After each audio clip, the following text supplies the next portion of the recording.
I pledge allegiance to the flag of the United States of America and to the republic for which it stands, one nation, under God, indivisible, with liberty and justice for all. Alrighty, hey, welcome, folks. Right. Can I have a motion to approve the minutes from the regular meeting on September 8th? Linda and Dino, questions or comments? All in favor say aye. Aye. Opposed? Abstained? The minutes are approved. And now we can go into, there's a public comment on agenda items, but we really don't quite have that. But we're going to go into the voice of the public here shortly in a second. And so let's go ahead and move on to the student government representative. Hey, Carlin, how are you today? Good, how are you? Hey, I'm doing well. Thanks for being here. Of course. So for this week's update, there's not a whole lot going on in the school, but obviously the return to school was a pretty big deal. And I think it's definitely going to take some adjusting for a lot of the students, but everyone's really excited to be back in school and kind of getting back into the swing of things. And one update from the student government is that over the summer, we were able to raise over $600 for Chow through a bottle drive. So that was something that we're particularly proud of. Thank you. Hey, great job. So what day did you end up going back to school? What was your day? I go on Thursdays. And so what was your day like for you? It was definitely an adjustment from the past, but I enjoyed being back in school and I thought it was really helpful to see my teachers in person. Great. Hey, thanks a lot. All right, appreciate it. Thank you. All right, now we'll move on to the board president. Just I need to announce that we still, I don't know if we have any other people who've signed up for the NISBA convention. That'll be coming up in October at the end of the month. And so again, if you are interested in participating in the remote convention, please contact Kay so that you can sign up for that.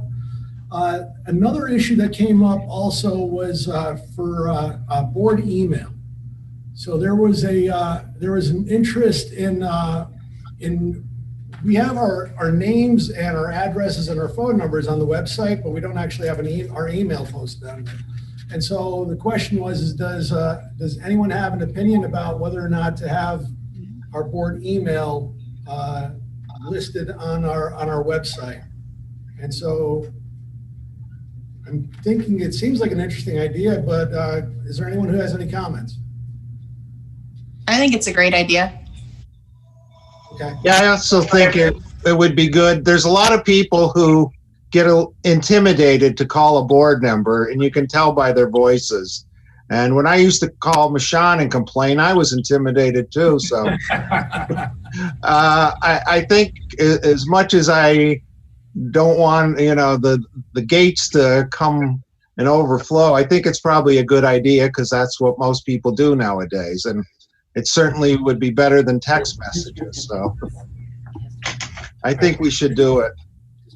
It would only be the district email, by the way, also. Go ahead, John. You're muted. I'm not sure if that's by us. Yeah, I just turned it off. I guess I'm not against the idea, Mario. I just think that maybe with Mike there, we can get advice, an email response to a member of the public is, in my opinion, I defer to Mike, a legal record versus a phone call. I mean, I guess my question to Mike would be, what sort of maybe liability or record are we creating if we respond to public, members of the public via email versus a phone call? I would agree with your thought, John, that a communication of that nature could be subject to freedom of information. So my counsel would be, if you were getting involved in something like that, to be your typical appropriate self in terms of commentary and not be putting anything in that communication that we wouldn't really want to be shared with the general public. I would like to also add that if we have our school email addresses on that site, we could also place that information on the site that, board members are not legally allowed to respond directly to your question, but they need the information to forward it to the appropriate people. Maybe we could have that actual statement so that people don't feel like, well, they didn't tell me anything. I mean, we can't tell them anything. So maybe we could put that on the site near the emails. All right. My thought is, I'm looking at the website right now that lists our names and addresses and phone numbers, and I too remember being a community member, looking at that, like who do I call with my gripe, and not really knowing people, or I just kind of picked a phone number at random. My concern about throwing everybody's email address in instead of having maybe more prominently just a board one or the district clerk one that could be distributed to all of us is just the email chain and who got this one versus who got that one. So-and-so got an email, but this board member didn't. Yeah. I think if I'm a community member and I want the board to hear me, I could pick up a phone and pick individual board members. But if there was a single email, like the BOE at Vestal or whatever, or the district clerk at Vestal or whatever, because I want the board to hear me. If there's people, I agree with that. If there's people who know us individually, they're probably calling us anyways. And just for clarity's sake, if there was a single, I think a lot of people would look at the board website and say, well, I don't care which one of them hears me. I want all of them to hear me. Well, rather than having. Now, do you think it would be an idea for us to sit there and consider, potentially like what you're saying there, Mark, is having like the Vestal Board of Education at, Vestal K-12, like list that at the top, but then also have the option of having your individual email on the side, and it doesn't necessarily have to, you don't have to put it up there potentially, but, if you would like to, because maybe somebody would like to contact an individual board member by email rather than by phone. Mario, I think doing that, we also would want to consider maybe making that a no reply email, like some different vendors have, so that right away the sender knows that they're not going to hear back from that email. So they're not offended, but they also know they've distributed to the entire board. Just a thought. Does this idea strike most of you as a workable idea that we should just kind of hammer out the details and kind of put it out and let everybody know what we would like to put out there, and then if there's any other concerns, we'll kind of discuss that later on, I suppose. But is this something that you folks are interested in? I would say definitely. I think if it was more, at least whether it's a single email or all of our individual ones, if it was prominently on there where all our names and phone numbers are, maybe we would hear from folks maybe a little bit more consistently rather than nothing for 4 months and then avalanche. So Mario, how do we, is that something, can we like propose a motion tonight to put that in force? How do we make things happen? Or do we? We don't even do, it's just an adjustment we would make to the website. So it's nothing to vote on, no action really? Not necessary, no. Okay. I like Christina's idea about the single email, but I want all of us to have access to at least read them, not to respond directly. But we all could directly read those. We could all sign in. And Dino, the impression that I have is that if that email comes to the board email, it would get distributed to all of us. that would be really nice. That would be my understanding. That's how I would imagine that it would go. Okay, would people be? Because most of the time we're gonna, if it came to a separate email with one of us, most of the time we're gonna end up distributing it to the board anyway. So that would just take that step out of the process. Yeah, now the question that I have though is, would people like to also have their individual email in there in addition to something like that, in the event that somebody would like to contact us individually too? I'm fine with that. I'm fine with that as I'm well. fine with that too. Okay. And, you know, and what we could do is we can make it as an option for the time being. So if somebody does not want to have their individual email posted up there, you know, we can do it that way also. Let the district clerk know. Let the district clerk know. Does that sound like an option also? All right. Well, on that note, then we'll figure something out. We'll put something out to folks and we'll let everybody know like where we're going to go with it. And if there's any other concerns, we can talk about that later. But for right now, we'll just kind of think that that's how we're going to move forward with it. And so with that, I'm done. I pass it on to the superintendent. Okay, good evening. Tonight I wanted to start with some good news is that our state aid for September, the district has been notified that there will not be any withholdings as first put out by the Department of Budget. So we will get our full state aid payments for September. The not so good news is that there's really no determination yet as to the state aid payments throughout the rest of the year, just how that's going to be handled. Will there be any withholdings, or will the district receive full payments? Still being debated in Albany, and there are different options that are being discussed. You know, full payments, 20% being held, or even that they may take a look at the wealth of the district and determine some type of a sliding scale for the aid that's paid out. So we're still kind of on the ropes for that. But good news for September is that the full state aid payment is expected by the end of the month. Okay. Quick question. Yeah. Sorry to interrupt, Jeff.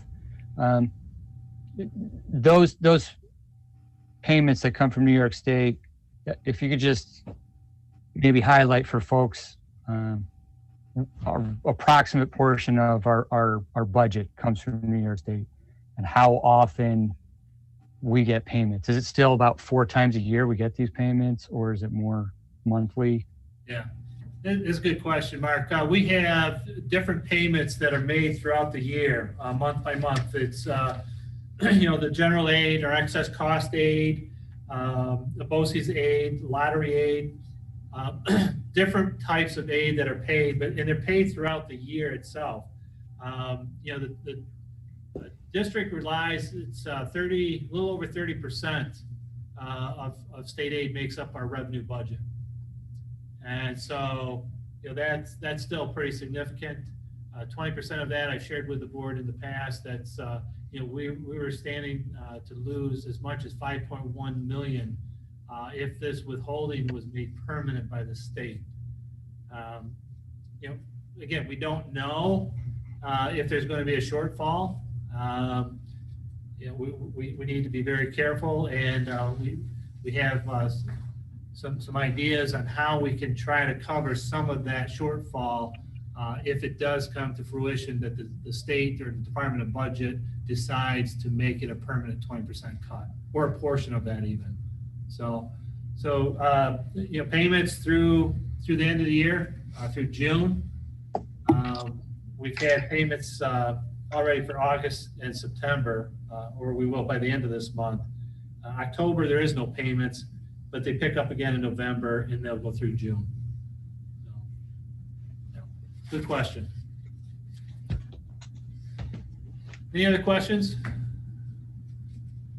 Okay, next, I'm going to turn this over to Mr. Casson. We have an update on our athletic status for the school year, and he will introduce our AD for part of this presentation. Great. Mr. Casson? Yeah, thank you very much. Good evening, everyone. Just athletics status here, some updates. Just so you know, the Southern Tier Athletic Conference and Section 4, they have met and they decided to implement a condensed seasons for our sports for the fall in the winter and the spring. So just so you're aware, the winter sports, that season would be January 4th through March 13th. The fall sports will take place March 1st through April 24th. So a little bit of an overlap there. And spring sports will take place April 19th through June 12th. And again, April timeframe, a little bit of overlap. But one thing we should know, there's not going to be any state playoffs associated with this. So then the districts, when they met with the athletic directors, and I'm going to introduce Josh Gannon here shortly, but just so you know that they're looking at providing some outdoor strength and conditioning from September 28th, so next Monday, through October 10th. And also from October 13th through November 21st, there would be some indoor and outdoor strength and conditioning sessions that, weather permitting. And obviously with this, we take consideration the health and safety of our students and our coaches pertaining to the COVID-19, any issues with that.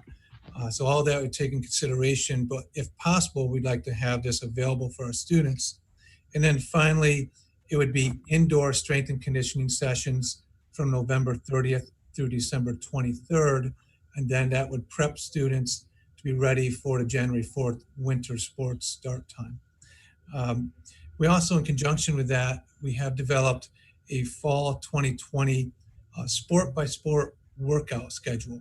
So where the coach could meet with the students that play in a particular sport, and they could have some workouts following the COVID-19 guidelines with that.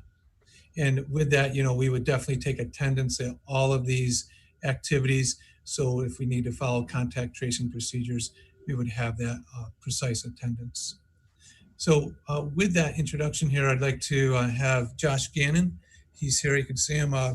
Josh, do you want to add any more to what I just said? Sure. Thank you for having me. I have a few health and safety. Sorry, I couldn't quite hear you. I have a couple of health and safety guidelines that I'd like to go over, and kind of like everything nowadays, things are subject to change. Some of those season dates that Mr. Casson went over are subject to change in the future. But with the overlap, the real goal of that is to allow to have 3 seasons for our athletes. So we would not have to have our athletes choose a sport or miss a sport. There's a potential where if there is a little bit of overlap, maybe a week, maybe 2 weeks, the section and the league can vote a rule that you are allowed to participate in 2 sports at once. So if you're starting up a season and finishing a season, you could, go to both practices or a game and a practice, just to make sure we're trying to maximize our participation. It's been great seeing kids back, and it's really been a healthy dose of medicine that we've all needed. And along with that, it's allowed us to be excited to try to re-enter our kids into exercise and interscholastic athletics. So in conjunction with the coaches here and other schools in our league, we put together a plan that I'm feeling pretty confident about to get our kids active again. So I'll just go over quickly a few of the health and safety guidelines that we put in place. One is screening. So we'll be obviously screening each day. The students that were in person in school that day will obviously have already been screened, but any students that are coming from home will follow the same screening procedure that is done for the school day. They'll bring their screening form, they'll be temperature checked, and if for some reason they forget their form or lose their form, then we'll have our athletic trainer with the forms, with the thermometer, to go ahead and do their temperature checks and screening for them. And then that screening form will literally be their entrance ticket to whatever workout that they're going to. In terms of social distancing, we're gonna follow all the social distancing guidelines of minimum 6 feet, and whenever possible 12 feet. Obviously, depending upon the activity that the students are performing, we'll be following all the social distancing guidelines.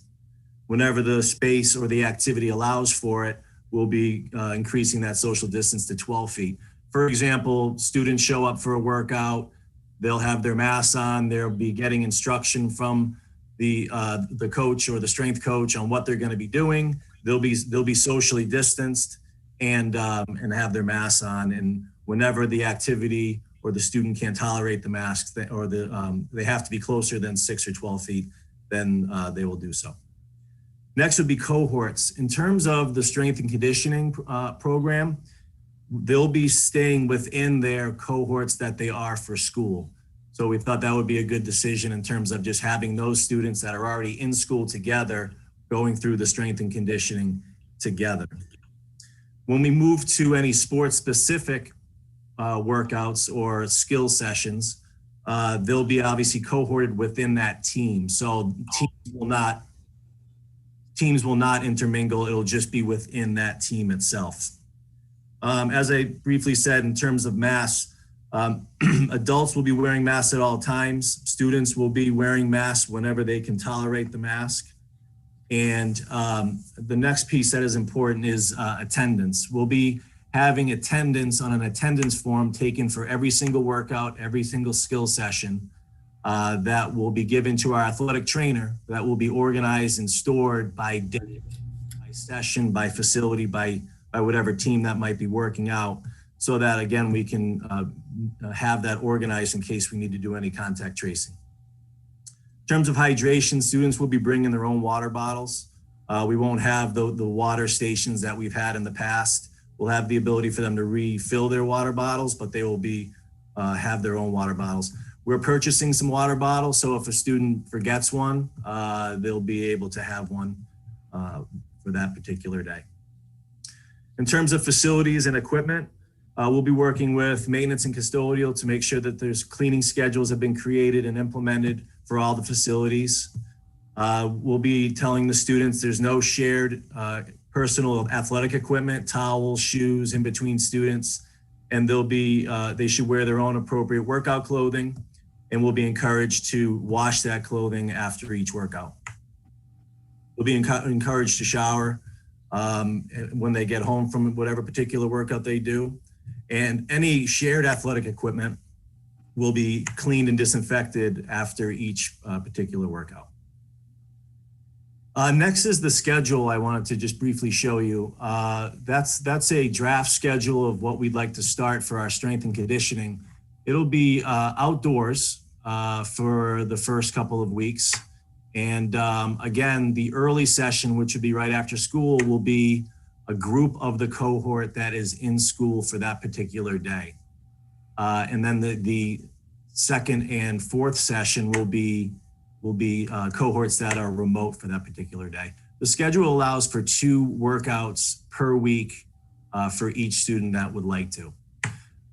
For now, we've split the cohorts into 2 groups, an A and a B, because we have the feeling that this is going to be popular and we're going to have a lot of students that want to get back involved, which is fantastic. We're trying to limit the number so that we have a workable group and we can obviously, maintain our social distance and those types of things. So as of right now, we have each of the cohorts broken down into 2 groups.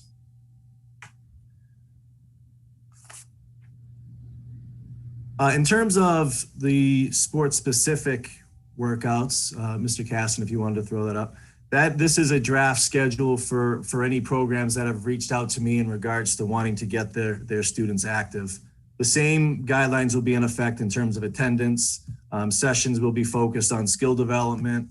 All the social distancing and mask and equipment guidelines will be maintained.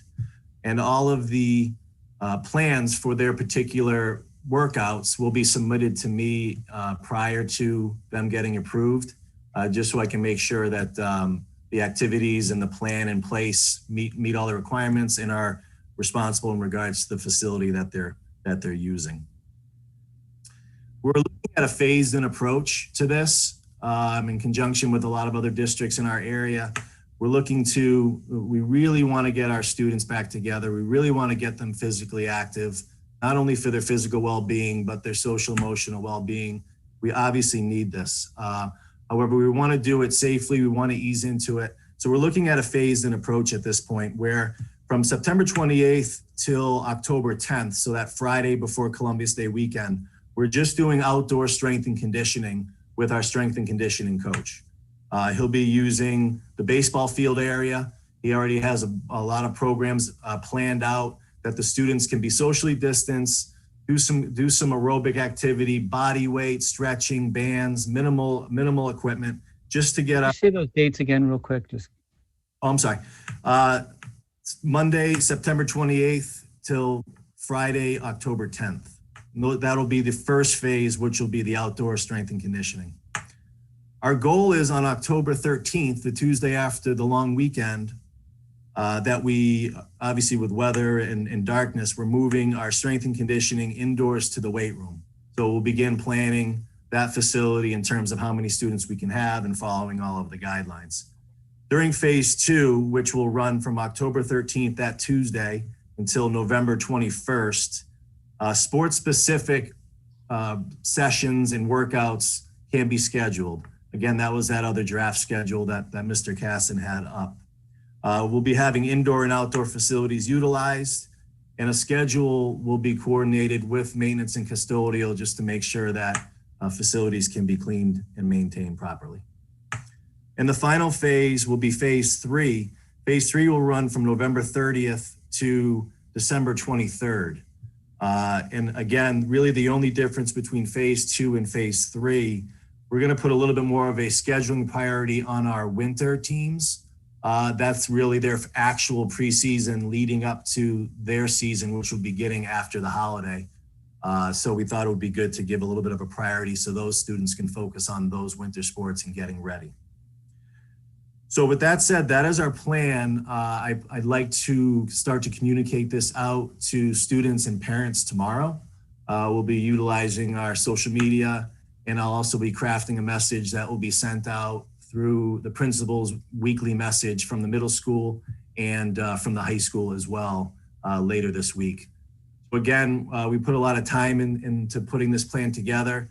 It's really exciting to see the students back, and we want to do everything we can to get them back together, active and seeing each other and staying healthy together as soon as possible. So I want to thank you for your time and let me show you what our plan is at this point. And if you have any questions, I'm happy to answer them.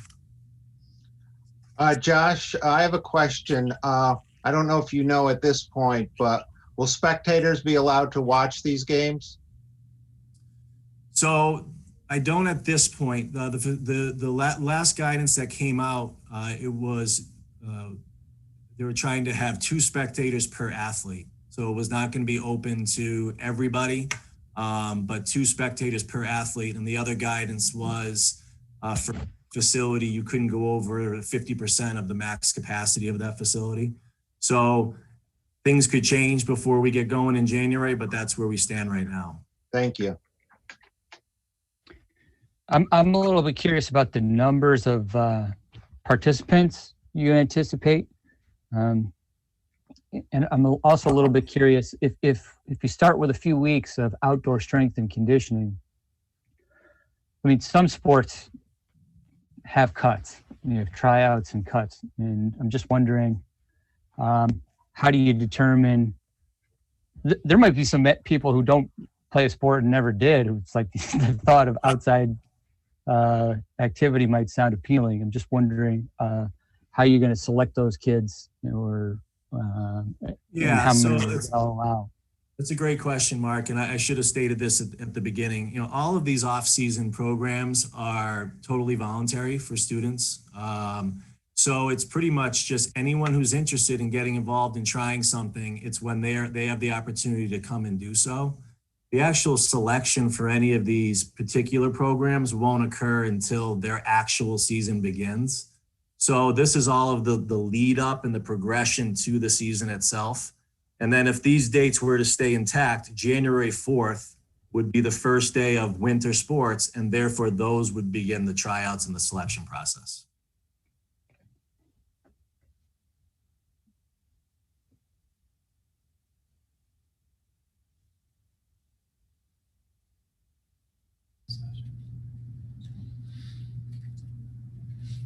I'm not sure if I can display those the dates again. Let me just share my screen. I brought those up, Josh, so I'll have those for everyone.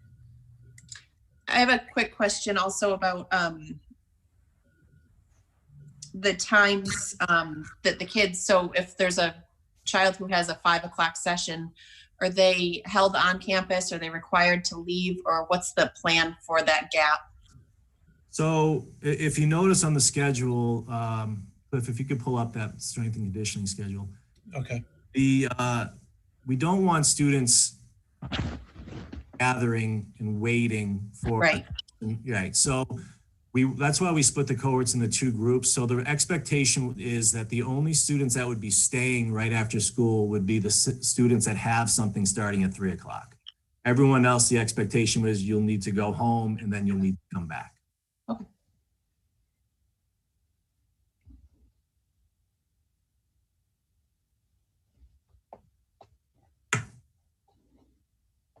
All right. Any other questions? Just want to say thank you, Mr. Gannon, for your work on this. I know it was a lot working with Southern Tier Athletic Conference and also working with our Section 4 and with the other schools and coming up with a plan that worked for all of us. So thank you for your hard work and leadership in that area. No, I appreciate it. Really looking forward to seeing the students back in this capacity. It's going to be great. So thank you again. Thank you. All right, next reporting, we're going to have a technology update. Mr. Casson and Dr. Lamash both have some updates here for us. First, let me turn it over to Mr. Casson. All right, thank you so much. Yeah, so for technology update, just so the board knows that we have deployed over 2,400 district Chromebooks for our students. So that's really exciting. And we did get a notice that our grade 1 iPads, they're expected in next week. So they said they're being delivered. Tomorrow is a date out of the factory to be, and so we should expect those here next week. So keeping our fingers crossed they come in. In the meantime, we are looking to deploy some Chromebooks for students in grade 1 that are on a remote instruction to help them along. So that's a little update there. I do want to reiterate that over the summer, the district did upgrade our internet bandwidth. We were at 1 gigabytes and now we're at 10 gigabytes. So it really has helped us. And as we've monitored the usage during the first days of school here, on average, it's around 5 gigabytes that we're using district-wide. At sometimes different periods in the day, we do spike up around 6 gigabytes or so. So it's good to know that we are in that window of the amount of usage that we were required here, and that was updated over the summertime. There's also, we should let you know that, and you may have heard, obviously, that there were some issues with our technology in our school buildings. So on Monday, September 14th, the internet connectivity, it was really sketchy, it was spotty, and that was determined it was caused by iBoss. And iBoss is it's a network filtering system, and it's a really great network filtering system, and we moved to that this past year. And the reason is what it does, it allows the Chromebooks that are for student use that's home, it allows the same network filter to be on those Chromebooks even when they're out of the district network. So if they're home on a Spectrum site in a home, it's still those Chromebooks act as if they're on our network. It will not let students go to sites they should not be going to. So that's why, and it's a great network filtering system. Unfortunately, that was the cause of some issues of connectivity on Monday and into Tuesday the 15th. Now our BOCES team was working diligently on that, trying to figure out what's going on. And what they figured out that it wasn't through the district or the BOCES, rather it was through the vendor. The vendor had set some settings incorrectly and they discovered that and changed it. And it wasn't just our district, there's many districts that use iBoss, and there was another district that was received the same type of internet connectivity issues. And so once the vendor figured that out, we haven't had issues with that since Tuesday morning. Also, should let you know that on Tuesday the 15th, Google Drive was interrupted. And when we looked at that, actually one of our IT individuals brought up a map of Google, and it showed it was all over the world where they were having issues with Google Drive. So that wasn't a district issue, but that's where students and staff are having trouble navigating Google and specifically getting documents out of Google Drive, Google Classroom, etc. But that was taken care of by Google on Tuesday. And something really large that happened on Tuesday also was DDoS attacks. And that means distributed denial of service. And these are, if you categorize them as cyber attacks, and really what it is, it's an attack on a large network. And so there were DDoS attacks on our BOCES network. And so the individuals up at BOCES, the engineers, technicians worked really diligently on this to figure this out. And what they had to do was they had to scrub, quote unquote, scrub the data. And when so they wanted to make sure the data was not jeopardized in any way. So they had to clean that data up and make sure that it was reliable for all the schools to use. And that caused a slowdown of connectivity. And that does happen periodically. We're informed that these DDoS, is distributed denial of service, attacks do happen, but our BOCES team is ready to take care of that, and they did on Tuesday. So that's just a little background of what took place at Monday and Tuesday on the opening of school. Also, as we're well aware of, there were some issues with Zoom. And, you know, we recognize, we know it's a big learning curve in a classroom where we have teachers teaching students in person, and we also have students at home remote. And we know it's challenging. And we've worked with our teachers, provide some PD and support there. And unfortunately, there were a couple issues that happened last week. So on Thursday, September 17th, this was at the high school. There was, for about 6 minutes, from 11:36 to 11:42 a.m., there were some individuals that got into a classroom on Zoom, and they displayed some inappropriate pictures and videos. And so as we investigated what happened here is we identified that that oftentimes that some teachers would also allow the waiting room, what happens here when we go on this Zoom meeting here when our name comes up, she allows all of us in individually. And so that's what we're stressing to our teachers now, is that you could allow everyone to come in as a group. You could select everyone to say, hey, everyone come on in. But now what we're seeing, when that happens, anyone could be in that waiting room, and that's what took place. There were people in that waiting room, and we allow them to come in as a group. Now they're in that classroom. So, you know, we're kind of learning as we go along here. And so now we're advising anyone that's using Zoom in the district that we invite people in individually into those classrooms. So our teachers are doing that. And like I said, no fault of anyone. We're really trying to make sure that we have the best systems in place, and we're really trying to help educate all of us that use Zoom.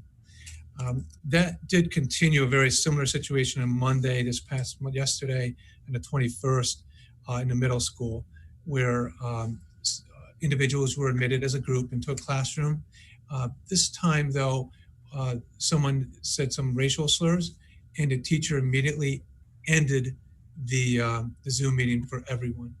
And if I go back to the other at the high school, where you know, with people, when you look at our screen now, and at the bottom right corner it says end or leave the meeting.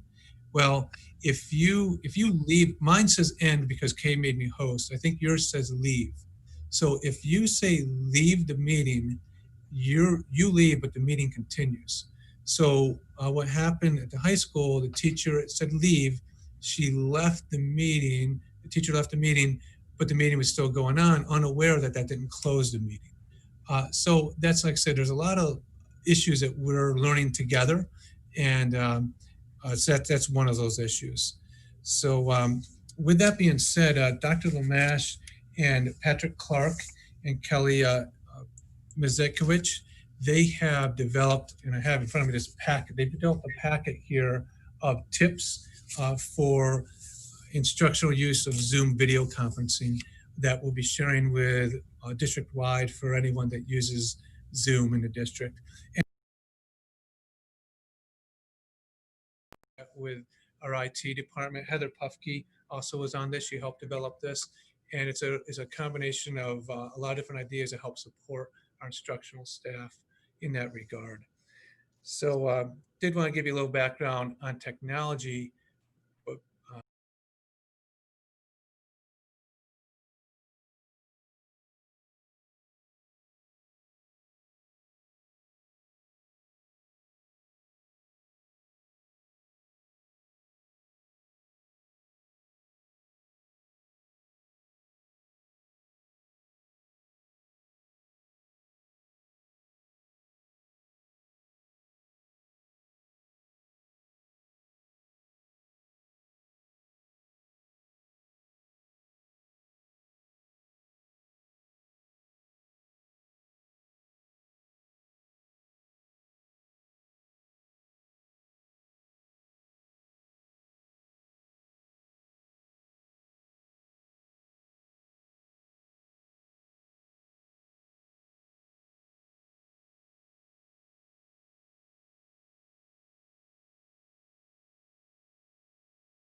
to conduct a class.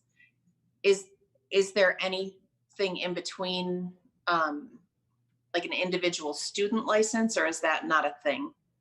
right. That's not that we have access to. Right. Okay.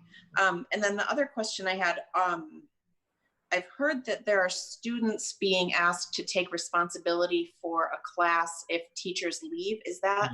Okay, yeah, thank you for bringing that up. So when we were brainstorming a solution of what could we do after that took place on the 17th, we thought, okay, if the teacher loses connectivity and is out of that classroom, and all of a sudden your students are all sitting there, and Zoom randomly picks someone. So, okay, now Christina, you're the host, okay? So what we thought, and that could be maybe you are someone that shouldn't be in this classroom because we brought you all in as a group, right? So we thought, well, could we do this? Could we have a student be like a co-host, pick someone we know, and we would think could handle it. Then that student, if the teacher lost connectivity, then that student would know to close the meeting, everyone would be gone. We thought that could be a good fix, but then we realized that is putting a lot of responsibility on students, and we probably shouldn't do that. So that's where we are telling students now as a whole, if the teacher loses connectivity and is gone from that meeting, immediately just close, you end your session and get off. So we were asking all students to do that. And that did happen in the middle school when, like I said, there was someone on there and they made some inappropriate comments, and that's it. The teacher closed, they all closed, everyone left. So that's a message we're using now. Okay, thank you. Yeah, thank you. If there's no other questions now, I will turn this over to Heather. And Heather, I need to give you ability to share your screen. So I'm going to make you co-host, okay? Thank you. And this is, again, let me introduce, this is Heather Pufke, BOCES, and she is Administrator for Managed Data Services, and she is here, works predominantly here at the Vestal School District. Close, Cliff, you almost got it. Administrator for Managed Technology Services. What did I say, data? Yes. Oh, that's all okay. right. That's Man. okay. Okay. So thanks so much for the introduction. I'm very excited to be here tonight. Despite the bumps that Cliff has mentioned, we've really accomplished a tremendous amount towards our reopening in terms of technology. So I'm excited to be able to share that with you tonight. Can everyone see my technology update screen? Thumbs up? Yep. Okay. Thank you. So before I get started on our kind of 5 main areas that we've been focusing, I just want to mention our team. So a little bit about me. Before initially my position was as a educator. So I was a classroom teacher for 16 years at both elementary and middle school. Then I moved to a building level administrator at both elementary and middle school for 4 years. So I'm going into my 21st year in education, and excited to be here in this new role. While I was in those other positions, I did a lot of work around instructional technology, which just kind of led me to this. So I developed Superintendent's Conference Day and did all the professional development for that. And I worked on the one-to-one initiative in my previous district. So for today's presentation, you can see kind of my whole team that I work with here at BOCES. These are staff that are right here, located at Vestal. But the real focus of my presentation today will be this group on the left, which is our Managed Information Technology Services team. All of them, in conjunction with the support I have on the Hill at our BOCES main campus, has really enabled us to accomplish what we have. I also just wanted to mention that on our meeting tonight, we also have Dan Myers, who's the Director of Regional Information Center at BOCES, and Phil Sage, who's Manager of Project Design and Development at BOCES. So they're here to support me and everything we have to share tonight in case there's any questions that maybe I'm not able to answer and that they could. All right, so we're going to start first looking at learning spaces. So as we began to prepare for the reopening of school, beyond everything else, we also had to think about how we're going to outfit our classrooms that support students in multiple methods of learning. So we have students that are in person, students that are at home, and students that are fully remote. So we really needed to think about how we were going to support all levels of students. So part of this piece was installing Promethean active panels. No, I didn't leave off the E. It really is active without the E. These displays were updated in most of our learning spaces across the district. At this point, we have 190. Oops, sorry. I went too far. Oh, I apologize. Let me get you back where we are. There we go. At this point, we have 190 interactive displays in our buildings. Some spaces are still utilizing smart boards. This was a huge installation project that really took a combined effort between the contractors that were working on renovating buildings, the maintenance team that helped us with installing the brackets and the TVs physically, and then also our IT teams that had to work on actually setting up the devices, their display, audio, and software. Next, we needed the ability for our students to work remotely or at home and to be able to see and hear their teachers. So we kind of used two different strategies. Most of our classrooms are outfitted with what we call IPVO cameras. Those are document cameras that also serve as webcams to display audio and video. So we have 272 IPVOs deployed at this point into our classrooms. Also, for teachers or classrooms or office spaces that didn't have IPVOs, we worked on a combination of strategies from teaching teachers how to utilize their Chromebook cameras, and for teachers or staff that had laptops, we outfitted them with webcams so that they could use the webcam for the video portion. Finally, we added HDMI cables for our Promethean boards at the middle school to help give a little more flexibility with teachers, especially in that with them transitioning between different classrooms. So some of our next steps are just completing the Promethean project. We have a number of IPVOs that are on order that we're going to continue to outfit more and more spaces. And then looking at our access points within the different buildings and where we maybe need to beef up the service to support all of the different students and staff that are utilizing the web.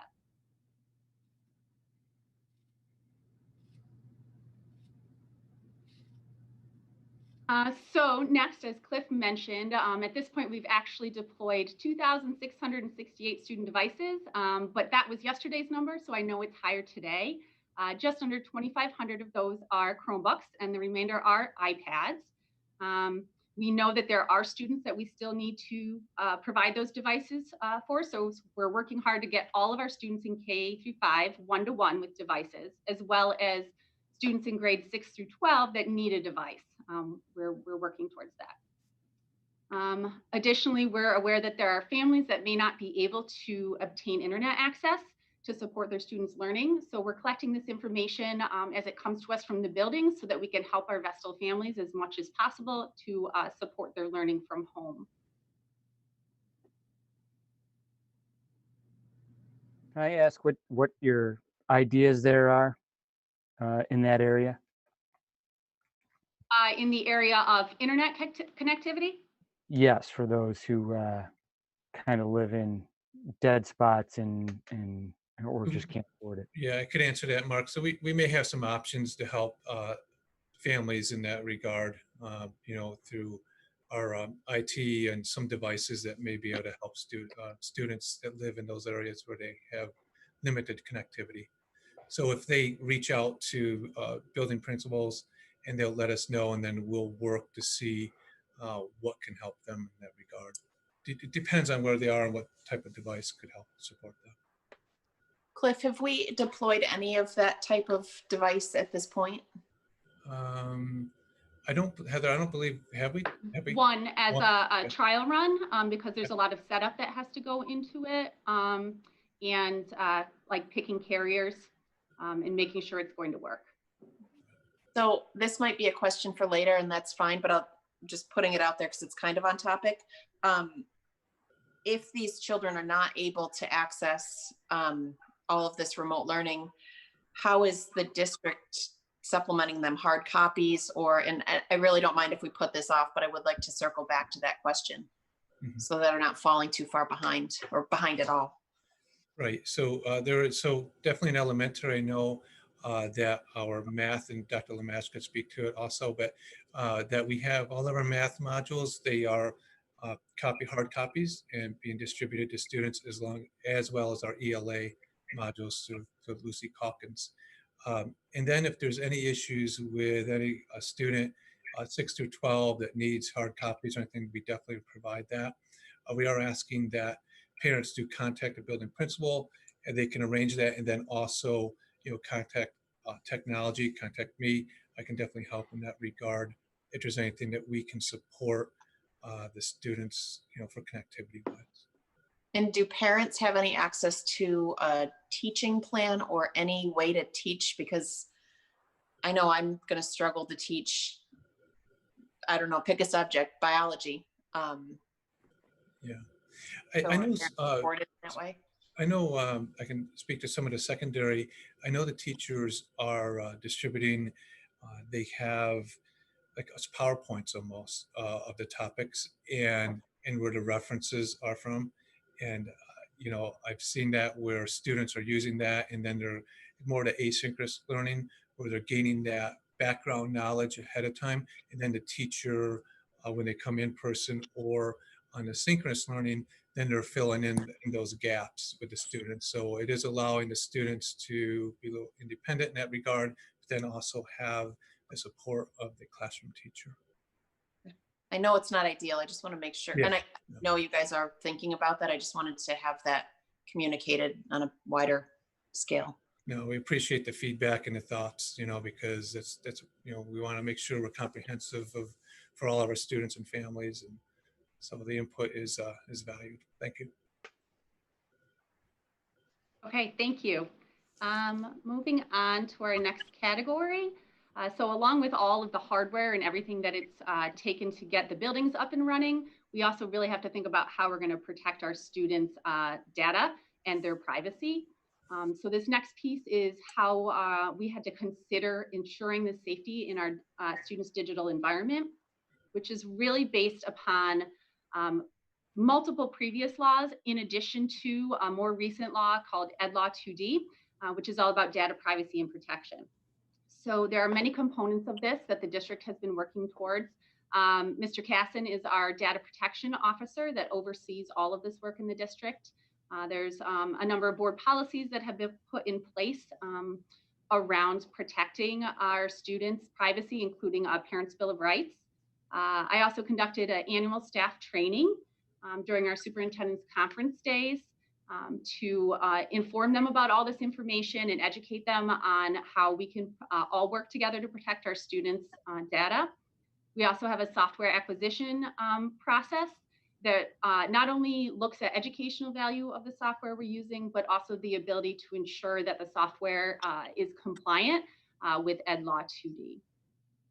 And then finally, we have what's called the NIST cybersecurity framework. NIST stands for the National Institute of Standards and Technology.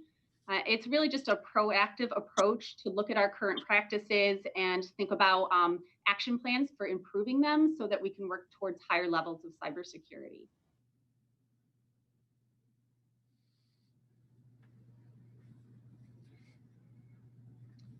The next piece, Cliff also talked a little bit about looking at how we can support our virtual learning environment through internet connectivity. So some of this, as Cliff mentioned, the IBOS content filtering system that was switched to in the spring, it allowed for increased cybersecurity in that we can filter that traffic of students that are working on a device from home. It also increased our bandwidth availability by pushing our internet out to the cloud for filtering rather than running it back through Vestal. We also conducted a brief 2-day downtime, planned downtime, so that we could increase, like Cliff mentioned, to the 10 gigabytes.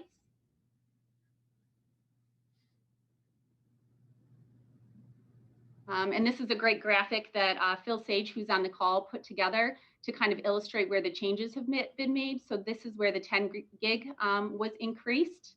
Also, these direct connections were increased from 8 to 10 and 10 to 20. And then this is the last piece that needs to get updated, and that's in process through both these.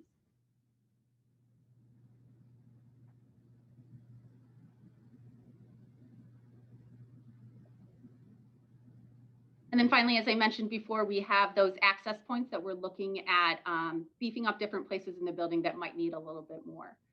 We also provided information to our teachers about how they can conduct lessons in ways that protect the bandwidth. For example, not live streaming music or not always having video on, instead maybe sharing your presentation through Zoom, for example. Besides the proactive steps, we also are doing a lot of monitoring so we can identify when issues might be coming about. So this is through the South Central RIC, and it shows this was our day today. So you can see we're at 6 gigabytes across the entire region.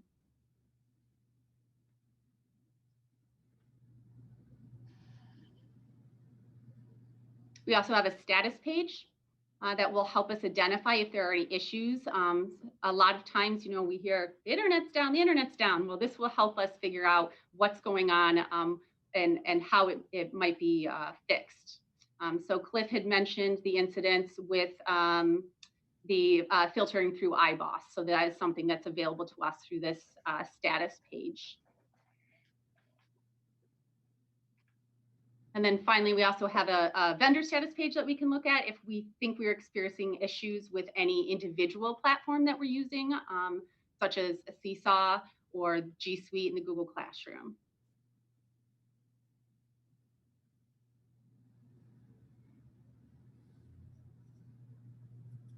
And then the final piece to look at is surrounding how we support our students and families with technology. I have 4 kids of my own, and the spring was pretty rough.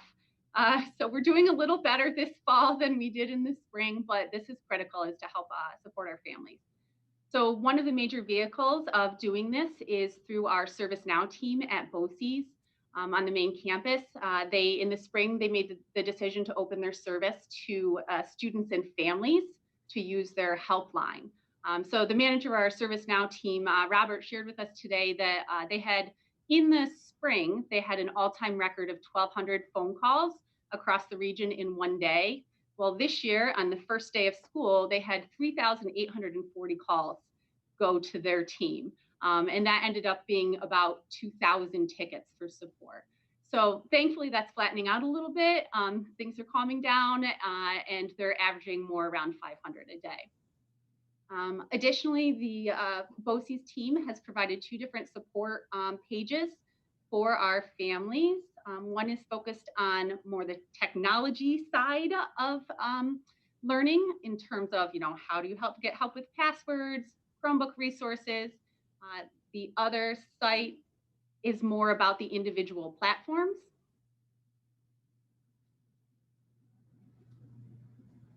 And there's lots of support documents and resources on there for our families to utilize as well. Coming soon, we're also looking at how we might revise how the technology piece on our district webpage is organized so that it's easier for our families, our students, our staff to access the information they need. So that is in progress. So that concludes my presentation. This really has been a tremendous amount of moving parts. So I'm very proud of all the hard work that everybody's put in across the entire team, both here at Vestal and on BOCES on the Hill, and the collaboration and support that we've had in working with Vestal. So thank you for allowing me to present tonight, and let me know if you have any questions.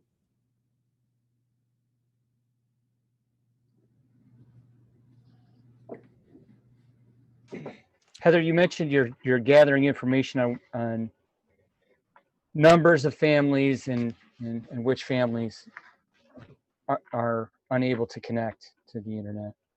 I'm wondering what the timeline do you think is on having a solid grasp on that? Yeah, so at this point, we're looking at it as an as needed basis, right? So really working with the people that are in the buildings that are identifying these students that might need some more support from us in technology is our big key, is really trying to work with those people that are in the buildings that would know who might need more support. I don't know if that answers your question. it sounds like we don't really know who is unable to connect until we notice that they're missing or not logging on. Yeah, I I would mean, like Cliff to- or Laura, if you want to add in. Yes, I think that what's really key here is the parents connecting with the principals and the teachers, Mark. So as we did last year, and as we'll be doing this year, surveying going out, teachers themselves connecting with students, starting to monitor the level of student engagement. Those are all key pieces that really give us a clue. The other piece that I think is important, and Cliff mentioned this, is the importance of parents to reach out to their principals to communicate their needs, whether it's technology, whether it's access to materials, access to curriculum and content. So, and the buildings are now developing pickup and drop off days and routines, using Wednesdays and Fridays to that purpose to help with the relay of materials and resources. So, with that, I think as long as parents can stay connected to their principals, we can really work through them to get them what we need. And our principals are very committed to that. And we are regularly speaking about that.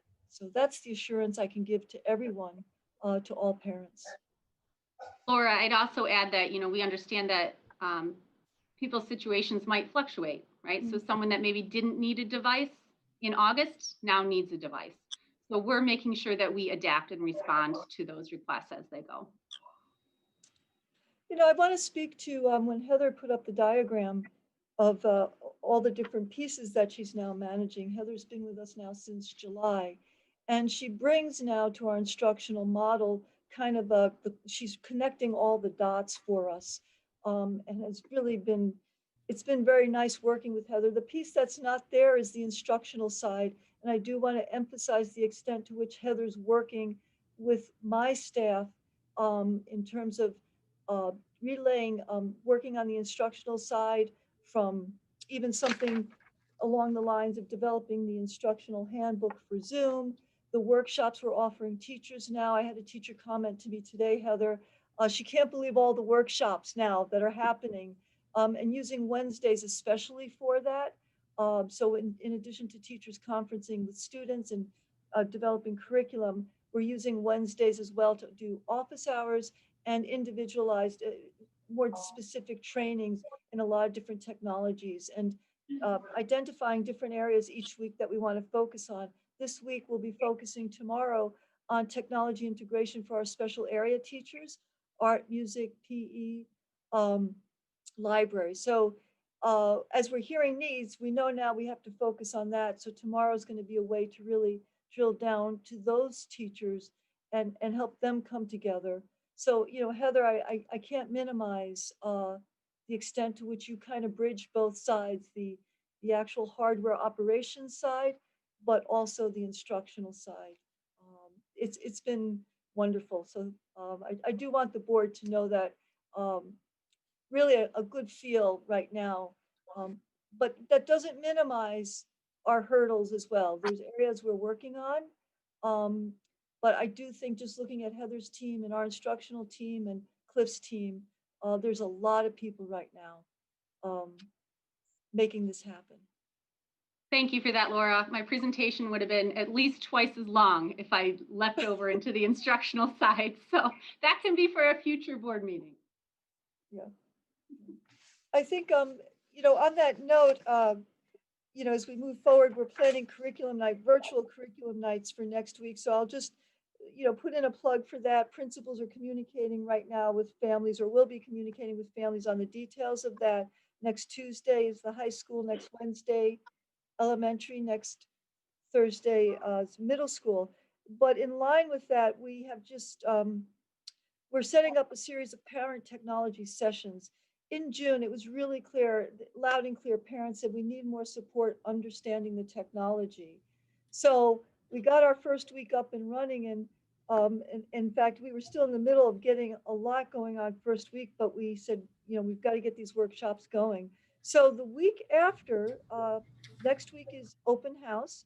The following week, October 5th and October 8th, Marissa McNamara, our tech integrationist, will be providing workshops to parents on Google Classroom, really looking at Google Classroom from a parent perspective and how to help parents better access and understand it. So we're going to be doing 2 sessions of that, 7 to 8 p.m. On October 5th, which is a Monday, and October 8th, which is a Thursday. The following week, Kelly Mazikowicz, and I think Marissa may be dropping into this one too, I'm not sure. But Kelly's going to be doing a workshop on Seesaw. And Seesaw is the learning management system, the learning platform we're using for kindergarten, first and second grade. And that comes highly recommended. It's much more developmentally suited to those young people. But giving a workshop to parents again to help them understand how Seesaw works, how they access it as parents. And then that will be October 13th, a Tuesday. And then on October 14th, again, these are all from 7 to 8 p.m. On Tuesday, October 14th, our district-wide math specialist, Joan Pokarak, she and her team of math specialists have really done amazing work around developing an online platform for our elementary math curriculum. And we purchased over the summer a system called Eureka Math in Sync. So on Wednesday, October 14th, Joan and her team are going to be providing elementary parents with an overview of that resource. So that's what we have queued up for right now. We're just getting these initial workshops up and running, and then we're listening to our parents, and we'll be developing additional workshops as the year progresses. So again, this is a collaborative effort between our directors of instruction, between Heather, between Marissa McNamara. So that I'm excited about that. So thank you, Laura. Before I turn over the reins again, I mentioned that Dan and Phil and Tim were all on this call. Dan, I see your camera on. Did you want to add anything? Hi, Heather. Thank you. Great presentation. I just wanted to address one thing on Mark Browning's question. That, there are a number of initiatives, both with the Senate and the Assembly, that have bills in place to require the Public Service Commission to collect the type of data you're talking about, where service providers have service and don't have service, down to the address level, because that data doesn't really exist now. And so ideally, we'd be able to, once the quality of the data is just not good right now. And so as the district's collecting this information, the companies are going to be required to provide information about where they can get these services. Because the district has no ability to do anything if there's no cell service and there's no landline service, right? So, and then locally, the Southern Tier 8, which is the local economic development board here, covering 8 counties, has some federal funding and initiative to try to map this out better through the GIS system. So then we could take addresses of kids, match it up against the service, and say, hey, there's a possibility we can connect these 2 dots. So there are a number of things happening on that front. And I know Donald Lapardo and Fred Akshar are both familiar with both of those Assembly and Senate bills to try to address some of these things at a policy and lawmaker level. So I just wanted to point that out. Thank you, Dan.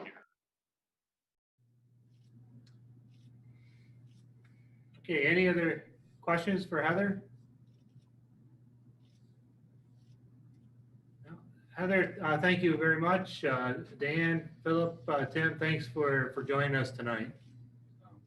Thank you. Yep. Dr. Lamash, anything else you want to provide? We're into the second week. The central administration has been out in the buildings. But Dr. Lamash has been playing a big role at the middle school.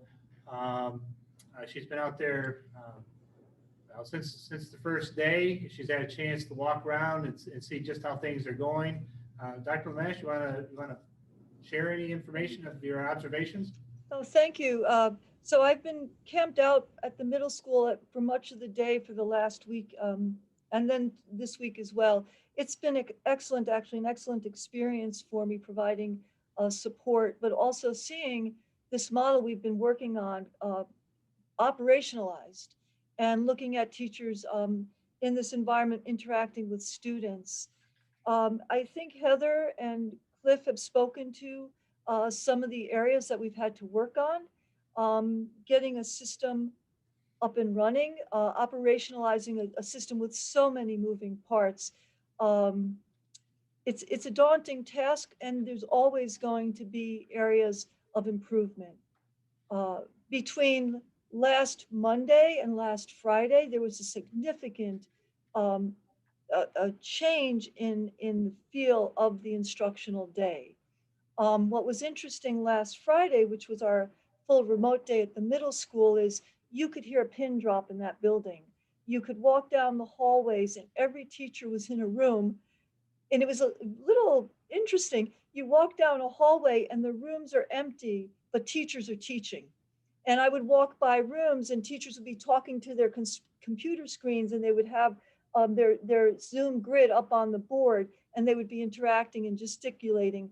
It was an instructional day with students at home. So that was very interesting to see.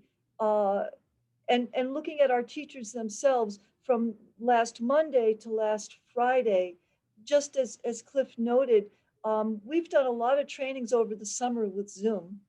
But when you have to sit down and actually set up a Zoom with a class, you really have to do it multiple times in order to become comfortable and fluent in it.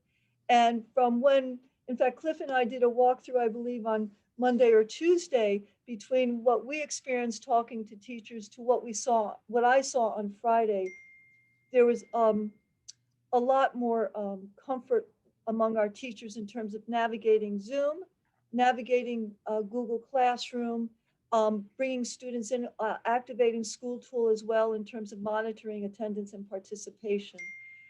Similarly, walking through the buildings, just stopping into classrooms, talking to teachers. What I'm hearing from teachers is there's still a lot they have to learn.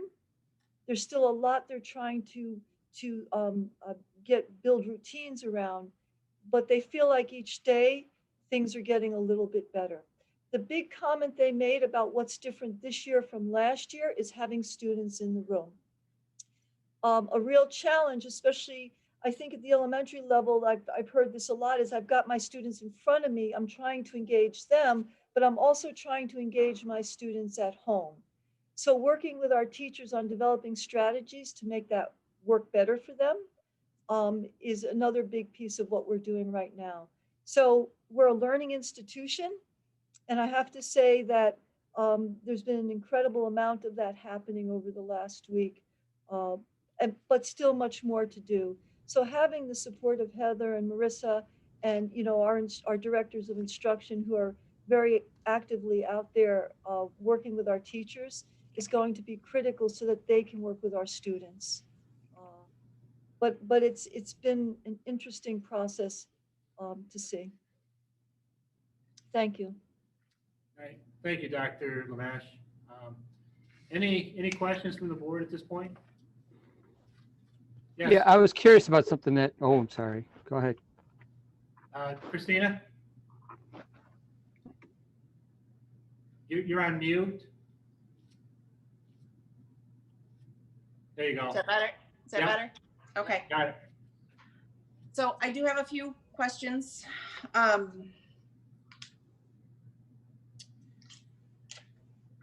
guess that I don't really know where to start, but I'll just start somewhere, I guess, in the middle. One of the key things that Laura, you just mentioned was Friday being an instructional day with students at home. And that kind of just springboards me back into what we were talking about with this synchronous, asynchronous learning. A real concern that I personally had, one of many high school parents, was last Wednesday was the students learned the way to count attendance for the day was to watch a 40-minute video on code of conduct. And while that's important, I struggle to understand how that is one of our 180 days of instruction. And I guess I'd like to circle back and really understand what, how, when I watch the kids learn in a typical year, and I know this is not, the teachers are just working so hard to pound information into them to get them ready for regents and to get them ready for college and life. And when we're spending 40 minutes on codes of conduct and that's our day, I struggle with that as a parent. I know we're getting in the swing of things, but I just want to make sure that that's not going to be our day going forward. When I watch my kids personally, when there's a teacher engaging and teaching on the Zoom, when it all is working well and the kinks have been worked out, it's incredible. I feel like I'm spying on them in a classroom. They're heads down, taking notes. Their headphones are on, and even the siblings don't interrupt them because they're so focused on this live learning. And it's great. When we're doing this asynchronous learning or these videos, and then we don't really know what to do on Wednesday type deal, I have to work to get them engaged in life. So we're like ramping them up and then we're dropping them, and we're ramping them and we're dropping them. And I just really want to bring that to everybody's attention I know most of us on the board are parents, but I feel like I'm one of the handful of parents on the board in the trenches right now, watching this from home, hearing all the different perspectives. And I just can't echo enough how engaged these kids are when they get to interact with their teachers, and how disengaged they are when they lose that connection. And it's just, I have several other questions, but I'll take a break and let somebody else talk, and I'll circle back. Thank you. Christina, wait, before we go any further, Christina, was that a question or you making an observation? Well, both are. I guess my question to tie back into all of that is how, a very direct question, what are Wednesdays going to always look like that? And are we going to so part A, part B, are we going to maintain this 3 days a week of asynchronous, or are we trying to move towards more synchronous learning? And then the really big question is, if we want to tie the whole thing to questions, when do we get these kids in the building more? So I don't know if that's something we want to talk about now or we want to talk about later, but I would like to talk about it tonight. Well, this is going to be brought up in the voice of the public, but we've said this since the plan was first put together. We've been working on it. We are looking to get to phase 3. All right. We needed to get the instruction up and running. We needed to get our protocols and procedures in place. We needed to get the students in the buildings. We needed to help the teachers to help with a all new way of providing instruction. All right. We would like to get through the first 3 or 4 weeks of making sure that everything's in place. And our thought was that in October, as early as October, we could maybe move to phase 3. Now, there are a number of factors that are going to be taken into consideration as to us getting to phase 3. Transportation, social distancing in a classroom, the screening. We've covered all of this. But I'll even go back to one of the big factors that we have to consider is our COVID numbers. Okay, as long as the COVID numbers stay manageable, then that goes a long ways in determining us getting to phase 3. Now, for the board, be aware that as of today, we have 2 COVID positive test students already identified. 2. Okay. We have other students that are out that will be tested that we're still going to wait in the next next day or two for responses back how they tested out. Okay, this is big. I know everybody wants to be in the classroom. We want everybody in the classroom. That's our main goal. You know, we would like nothing better to have everybody in the classroom. That's the best scenario for everybody, for the students, for the teachers, for the staff. But, you know, COVID is real. We have to account for that. And, you know, if that were to get out of control or not out of control, but to become, you know, a major factor, that's going to dictate what we do, what phase we're in. All right. That's the reality. And honestly, that's all we have dealt with for the past week is our COVID situation. It's time consuming, nights, weekends, during the day. You just can't set that aside. We're very concerned about that. We're hopeful that you know, everything stays in control and we can get to phase 3. That is our goal. So Jeff, when I look at, and I assume this is a true New York State website, I'm looking at a site called schoolcovidreportcard.health.ny.gov, and you can search any school district. I also saw a few weeks ago a list of kind of a summary of what other schools were doing. And I kind of cross-referenced those. There are 0 to 1 cases of COVID across districts that have 100% attendance. So Vestal, we've all seen, all of us board members and administration have seen these public comments trying to understand why Vestal is at 1 day when every other district is a minimum of 2, every other one. So why are we at 1? And one more question, just to round that question out. So the way I've understood the breakdown of the cohorts to be, it was originally supposed to be the 4 in-person cohorts, I understood, which would mean 25% of the children. Now it was broken down to 3 in-person cohorts. And I assumed that that was 33% per cohort, but it sounds like that's actually, they stayed at the 25% to move into phase 2. It sounded to me like one of these 3 groups, I'm not sure which one, is at 50% of the capacity already. So if that's the case, why can't we combine the groups, send them together, and then combine the other groups and send some kids to school on Friday and fill that building up that you can hear a pin drop in? Okay, let me address the first question. We're the only school that 1 day of attendance. That could be. That is our steering committee and our subcommittees. That was the intent in starting this reopening plan.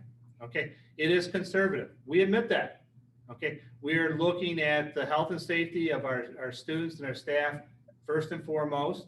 That we control that we know that our procedures and our protocols are in place and that they are effective. I might point out that across the state, maybe not in our BOCES region, but across the state, there are a number of districts that are phase 1 strictly remote. So we may be conservative, but we're not the most conservative. All right. The second thing with that is, you know, we talk about bringing 100% of our students back. We cannot provide social distancing by bringing back full participation of the students. We can't do it. So I'm not asking for full, I'm asking for phase 3. I know you mentioned October, are we talking October 31st? If best case scenario, if the numbers stay low, what's our best case scenario to get to the next phase? Christy, if I give you a date, that's a drop dead date. What I'm saying is that we're going to take a look at the factors that are involved. And as soon as we can get to phase 3, we are going to move it. We have started discussions. We've had discussions, questions that have been asked of our building administrators, you know, to get to phase 3, what's this going to look like? What adjustments we're going to have to make. If I give you a date today that maybe on this date, we can make it to phase. I'm going to tell you, that's set. Okay, we don't know. We don't know what the COVID numbers are going to do. What I'm saying is that we get through our current phase in the next 2 to 3 weeks. We are looking in October. We would like to, the sooner the better. I'll give you that. The sooner the better. We will move to phase 3.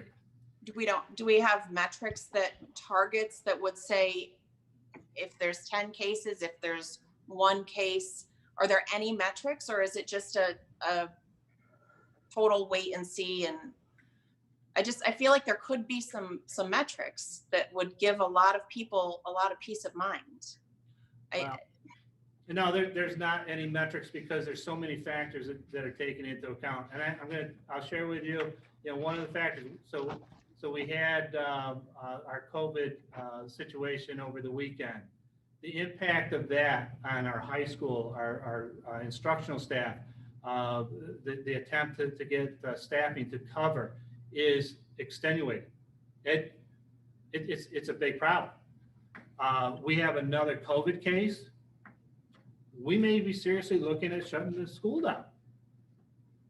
Now, I'm not saying we are, okay, because we're getting into this conversation, and I'm going to have somebody tomorrow. Well, you said at this board meeting that another one, you're shutting it down. I'm not saying that. I said it could. There are so many factors that are taken into consideration. We're trying to keep the building open. We're trying to get the students here. We're trying to get to phase 3.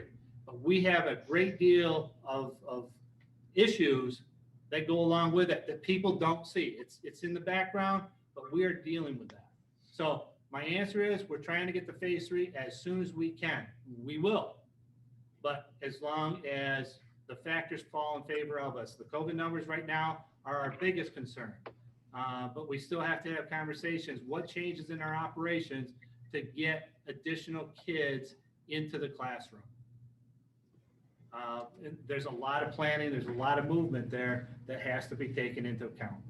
And people are impatient. I understand that. Well, we're not impatient. We're trying to rally and have a voice for our children is all. We're not, I don't think there's any one of us that has any ill intentions. We are all pulling for our kids. Well, I respect that, but I still get emails, you need to put all the kids back in the classroom right now. I know, and you can't please everybody, and I know that as well as anyone. So in light of all of this unknown, as long as we stay short of phase 4, has there been any talk of looking at more synchronous learning? Or are we dead set that it's 2 days of synchronous learning and the rest is asynchronous? Is that something we're looking at shifting? Well, I think that shifts if we can get to phase 3. All of that changes. The amount of asynchronous, synchronous learning, a lot of that changes. What's going to change too is the number of students that have gone full remote. They took themselves and put them in phase 1. If we can open up the classrooms to them, that changes everything too. The amount of synchronous or asynchronous, those ratios change. It's fluid, and I know people are asking you, give us something definitive. There's nothing definitive about this situation. It's fluid from day to day, from hour to hour. It's I know it's frustration on the parents, but it's our frustration too. Since March, this is what we've dealt with. So, Dr. Lamash, is there something you want to add?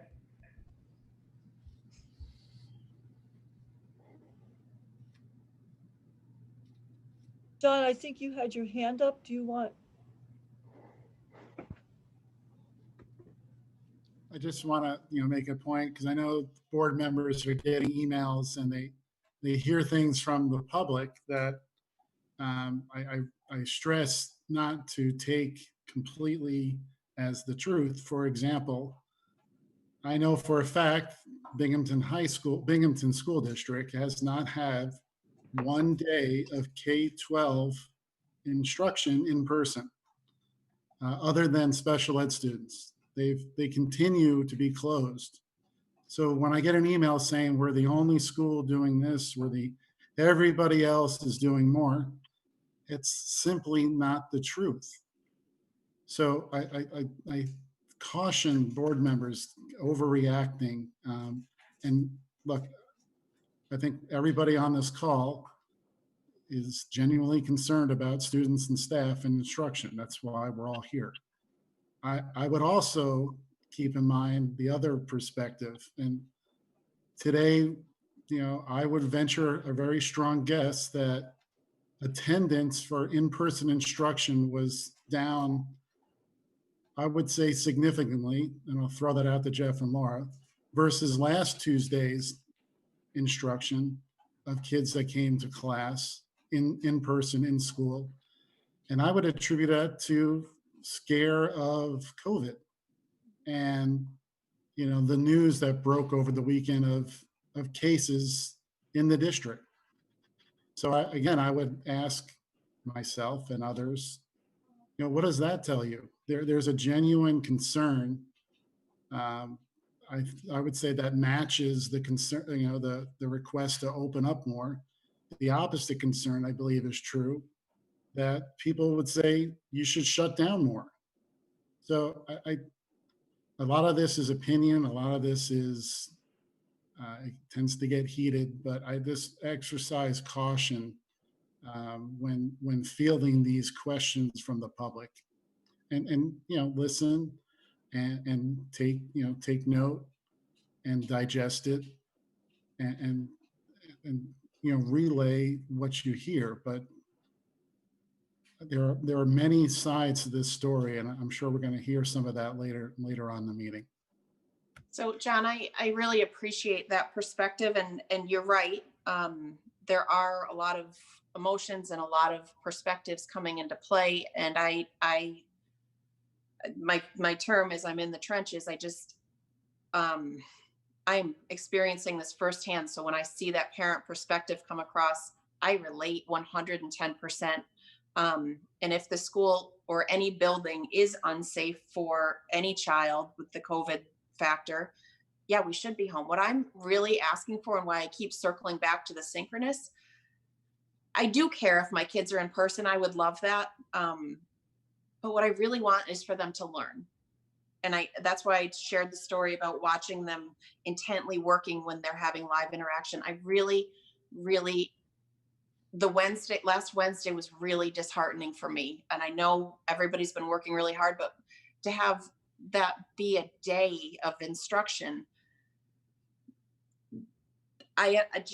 Jeff's responses about unknown and we can't pick a date, I accept all of that, but I am not fully accepting of the volume of asynchronous instruction that's taking place, because I've personally have a 10th grader and 11th grader who I'm about to send off into the world, and they're not picking up the core knowledge base that they should be picking up at this age and stage of their life. And you can apply that across any one of these grades. The little guys aren't, the big guys aren't. Nobody picks up instruction from a 40-minute video for a day of learning when we have 180 days. So I'm going to stop now, but I want them to be taught. I don't want them to be given homework. So I really encourage, whatever phase we're in, that we look at that harder and look at it in a creative way, because it to me, it's not enough at this point. Jeff, I think we have a disconnect between what the district is saying and what some parents are looking at. And regardless of how many parents, how few, how many, we have an obligation as best we can to try to make it clearer to the parents who are objecting to a lot of things what we can do to work together to resolve these issues, because these issues are very, very important, and they're very important to everyone. So I think, there's a disconnect, and I think we've got to accept that. And whether we agree or not agree with it, we've got to take strides, and we've got to take time to try to work together with these parents, because it may get worse. Okay, thanks, Tony. Could I just add a couple things? I understand how difficult this has been from both a parent point of view and a board point of view. It doesn't always make me feel comfortable that my daughter's going in there and teaching. However, they are working hard as they can to make this a good educational situation. And you need to believe that, as are all of you people who have been working on this from the very beginning. We want the best for the kids in Vestal. We want the best for our kids overall. And we need to keep Tony's perspective in mind and John's thoughts in mind, and that we don't have to agree. We simply have to be patient and tolerant. Thanks, Sylvia. Time is of the essence is the flip side of that. I do agree. And I've tried to be patient and I will continue, but time is of the essence as we're watching our kids grow and putting them in the trust of the district. And I can't stress that enough. Okay, thank you. Dino? I just wanted to add that I may as well say it publicly. I like our plan, and I think it's quite appropriate for where we live. And I know that there are districts that are not as conservative as our plan. Many of you know I sub in a few of the neighboring districts. I myself chose not to go in because their plan does not allow for the safety, social distancing, and all the rest. And so I'm just not going to be working until things change. Now, the best part about our plan is its flexibility to the situation. We have this extremely dynamic situation with multi levels of interactions, and our plan allows us to switch gears accordingly. And, you know, I don't want it to sound so simple because it's not, but the other thing to keep in mind regarding, I think it's very important to get parental input, but I'm not sure of the exact percent, but we have about a quarter of the parents who decided not to send their children on the bus and in school. So, you know, at least 25% of the parents are thinking, you know, our plan wasn't even conservative enough. And I realize that there's folks on the opposite end who are saying, oh no, it's too conservative. But, you know, luckily, I think what we're doing is a very smart and safe plan. And the tighter the restrictions may seem now, the sooner we could get back to regular instruction. And I know this seems like it's going to last forever, and it's not. But the tighter the restrictions now, the sooner we will be able to move on. And I just wish other districts were doing what we were doing. So this way we could all get back to it. And that was just my 2 cents here. Oh, thank you, Dino.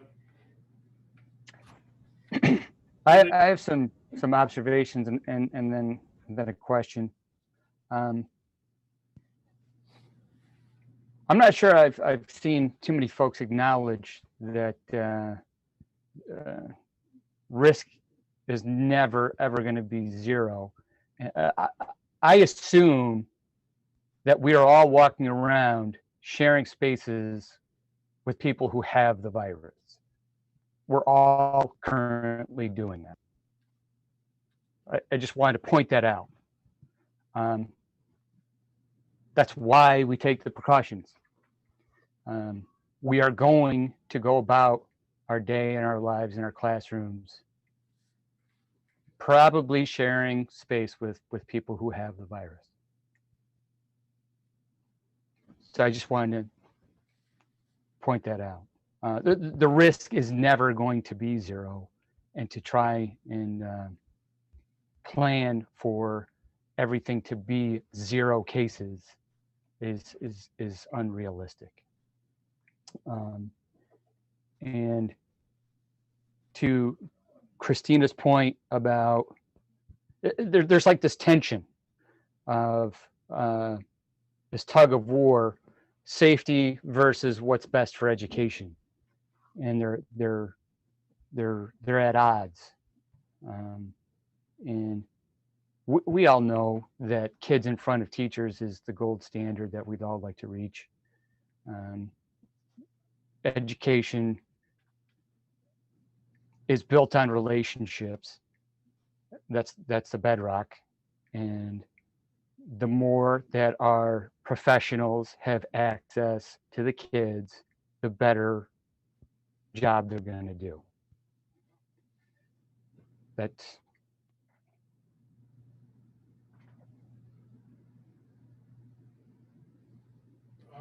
Did we lose Yeah, Mark? it looks like Mark froze up there. Mark? Let me go ahead. Christina, regarding your concern about synchronous versus asynchronous, it was a question that we're gonna be addressing anyways, because we have a list of questions that we're going to go into with the voice of the public. But what I was going to say is that regarding your specific issue, there was one question that goes, questions were asked about teachers' itineraries on Wednesdays. They may have a 45-minute office hour period, but what else are they doing?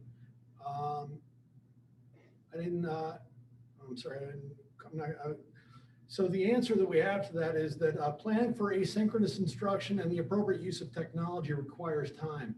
Similarly, office hours and designated time to engage with students in small groups and individually is essential to make sure students feel supported and understand their assignments. So it has more to do with the idea of spending more time with smaller groups and with individuals. And so that, I believe that must be more of the focus of what Wednesdays is about, in addition to planning and trying to make the arrangements that need to be made. And so it has more to do with coordination and with technology, and also learning, the ropes as we kind of go along. And so I can certainly appreciate why you would be frustrated about what had happened with this past Wednesday. But I would like to think that that's not what we're going to be expecting over the remainder of the year. I think that pretty much everything that we're going to be dealing with over the next, the first weeks, everything's an anomaly. Everything is new. Everything is what we're all trying to adjust to and trying to make work so that we can actually have a functioning district as we move along, because we still don't know what to expect. We still don't know how the remainder of the year is going to work out for us. Even now we're waiting until January before we start getting into our sports and athletics. So we're all in this. This is happening to all of us. And I can certainly appreciate what you're saying as far as being in the trenches and watching your children and seeing the kind of things that are happening with them. But it's happening to all of us in different Mario, I don't discount that at all, but I don't think that's a reason for me not to share my perspective either. And I don't mean for you not to share your perspective. I'm not saying that. I'm just replying to it also. Thank you. Sure. Mark, are you back? I think I'm back, as long as everybody can hear me. The one more observation and then a question. To Sylvia's point, we've all heard from a lot of angry people, and very, very little of what they have to say questions our intentions and effort. Very little of it. Most of the angry people acknowledge we're working hard, that everybody is working hard. And I just wanted to point that out. My question for Laura was, she was just talking about how there's a challenge of teaching the kids who are in front of you and also the ones who are at home. And that is the challenge. And I'm curious um, which one is more difficult right now?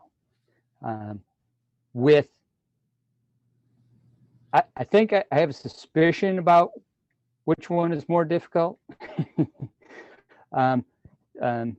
What I have seen is students in person in the building. There's like no discipline issues, like none. Like worried about, oh, are some people going to be pains in the neck about wearing the masks? Nope.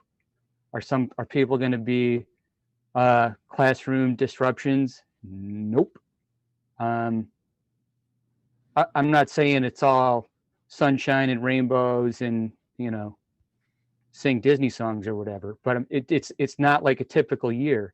It's the people in front of the teachers, I suspect, are not as challenging as the 2/3 to 3/4 of kids who aren't directly in front of them. And I guess I'm wondering if you think that's accurate, and if there's anything more we could be doing about that. So Mark, when I talk to teachers like today, one of their concerns, I'm going to speak on behalf of our teachers and administrators right now, because I think that I've been living their lives for the past week, and it's only been 1 week and 1 day, 1 week and 2 days. And in the midst of that, we had to deal with a case of COVID and the quarantining of students over the weekend. So we, in the midst of that 1 week, we ended the week going into activating a system we were hoping we wouldn't have to activate. So it's interesting, Mark, what you say. What our teachers are saying is, I've got these kids in front of me and there's things I need to do with them. I want to engage them. I've got my kindergartners in front of me. I need to be doing things with them. I've got my kindergartners at home. I need to be doing things with them. For our teachers who, who focus on engaging students, being split between a screen and in person, and having standards for both, I think that's what I'm hearing right now is, how can I recreate for those students at home the intimacy I have here? How do I pay attention to the students I have in person, but also needing to connect with those students at home? So, for example, strategies, maybe right now with kindergarten, as we get used to the technology and all the glitches there, maybe end the day simply with a story, rather than trying to actually engage in instruction this week in new learning. It's save that for when the students are present, engage them simply in a story and a way to just get used to this environment. At our secondary level as well, managing, bringing those kids into a meeting. It's a big responsibility to host students in a Zoom meeting. Teachers have a lot of anxiety, and we've seen that played out. You leave a meeting rather than end a meeting. Well, you're navigating your kids in front of you. You're trying to get this done. You've got your Google Classroom up and running, a shared doc. You don't think. You leave a meeting. Oh no, I should have ended the meeting. I'm sure that will never happen again, but it happens once. So a lot of our teachers just getting accustomed to managing students in a Zoom environment, very aware of their own exposure and what happens when that goes wrong, even if it's teachers feel accountable. So we've got that piece going on. We've only had 1 week. Monday was our first day of bringing that cohort back. As was noted, I don't have the exact numbers in front of me, but just I know based on my conversations and walkthroughs in the buildings, people kept students home on Monday. There was a sense of parents being hesitant. So we've got that going on. So yes, maybe there was a classroom that had less students in it on Monday, but that was because we had parents keeping students home, and not just at the high school and middle school, but siblings in the elementary schools. As for the 4 cohorts, when we did the numbers, roughly 25% of our students fell into that remote cohort. It made sense to put them in their own day. The commitment there is we have students at home. They have this day, this is their day. and to pay attention to them so they get some simulation of an in-person day when they're home. I think that's a responsible act. You know, we have our students at home and they're mixed in throughout the week and they're learning with their classmates by way of Google Classroom. And I don't want to minimize that, by the way, that we're really building an infrastructure here that synchronous or real-time learning can happen face-to-face, but that other component that it also happens through collaborative work by way of shared documents and interactivity there. But, you know, that's been very clear. On Fridays, you can run some synchronous lessons, but that should also be a day for you to connect with those students who are at home, pulling them together maybe into that meeting where it's just 5 or 6 of them and not 20 or 25 of them. So yes, the buildings are very quiet on Fridays because our teachers are completely focused on their screens, on their Google Docs, and on connecting with a lot of those students who aren't attending in person. So the district has made a commitment to give those students individualized instruction too. So, so I think, Mark, you know, it's only been our first week. Our teachers are learning, and I think their facility just in the last 6 days or so has been significant in terms of their growth. Wednesdays have been very busy days. The intensity of the work related to developing lessons that you share online has been above and beyond what we're accustomed to. We can't fall back on other instructional models that we've had in prior years. It's all new. And for our teachers, instruction is all new. The lessons that they typically do, labs they typically do, writing activities they typically do, have to be retooled now to accommodate students in person and students at home. That's taking a lot of work. And I do have to speak to that. When I'm in the buildings, when I've been in the buildings this past Wednesday, what I saw were teachers working very intensively with each other, working on the computer. I would walk by rooms where there'd be Seesaw classrooms projected, Google Documents projected, collaboration going on in terms of preparing materials for the students so that they can thrive. And I have to speak to, and I spoke with principals today, the amount of work being done right now so that we can make sure, I think all of us are very worried about our students and their learning. The parents have their perspective and their worries. I have to tell you, our teachers are very worried too. They're teachers and their job is to make sure our kids learn. They take that seriously, and that's been a lot of their anxiety this past week. So I don't think any perspective is wrong here. I actually think there's a lot of agreement. I believe that the parents have legitimate concerns. I would share with you, I think our teachers have them as well. I do believe that as we progress in the next 2, 3, 4 weeks, you're going to just see more and more creative instruction. I think you're going to see that Zoom isn't going to be the only way we interact with students. You're going to see a lot of different activities and projects happening that'll be deeper and richer in many ways than just a simple interaction with a teacher on a screen. Although I don't want to simplify that. That's a lot of work too right now. But our goal is to have the best. That's our goal. And the resources we're putting towards that right now, I think Heather spoke to that. We are putting incredible amounts of resources and time towards that. So, you know, I do think, Christina, I'm hearing everything our parents are saying, and I think their perspectives are valid, and we're committed to that. But again, you know, there's other issues that Jeff has spoken to in terms of models and phases that we're also balancing right now. It was a difficult weekend beginning that process of recognizing a case in our building. So, thank you. So thank you for that. Do we know by any chance, has the state given any indication of whether regents will be taking place this year? No. Because I know that we're aiming for the best, and I love that statement. I think that's really encouraging, and I know that to be true. But to just hear you reiterate it is great.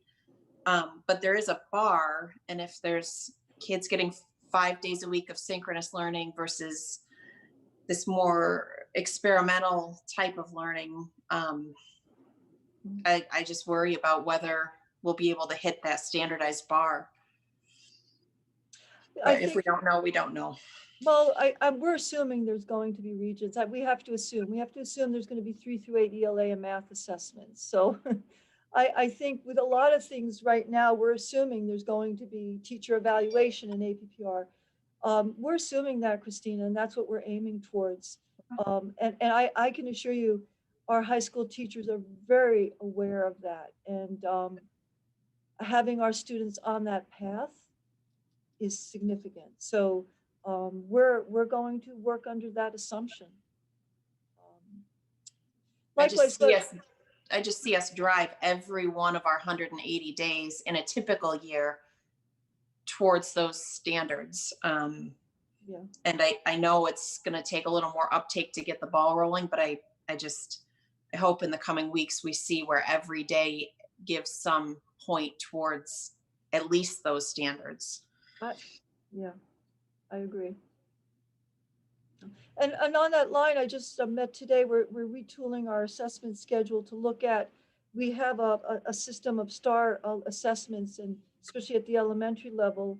And, you know, we're kind of almost preparing right now. We anticipate we're going to work towards 3 through 8 ELA and math assessments, but we're also going to be looking at using our internal STAR assessments as a benchmarking tool so that we can begin to benchmark our students. So we're going to benchmark them now.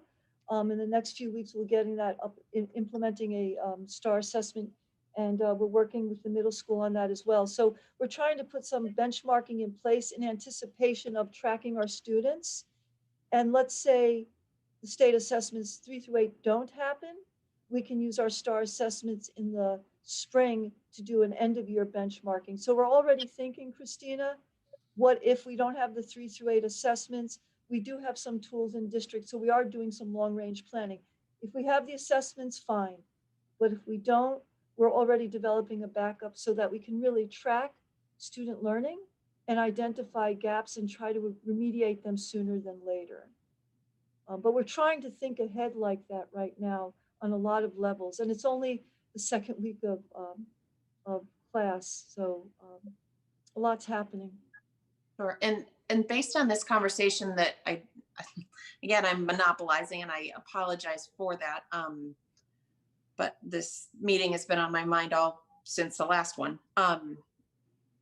Hearing these kinds of things is really helpful. And I really, aside from all the instruction and learning conversation that I keep bringing up, I also really want to encourage the district to continue to work to find ways to communicate with the families and the parents and the taxpayer, all of us. I don't know exactly what that looks like. I don't know. I know Doreen McSain recorded a cute little 4.5-minute video about Glenwood that was really informational. And, you know, if we can dig in a little bit and give some of those details, I think it's going to set people at ease.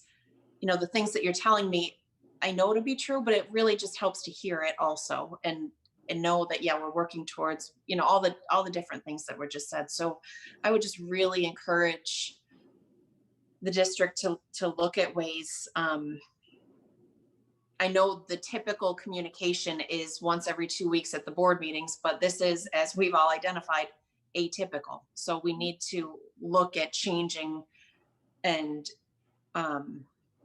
adapting our communication. So I hope that we can keep looking at that as well. Thank you. Okay, any other questions?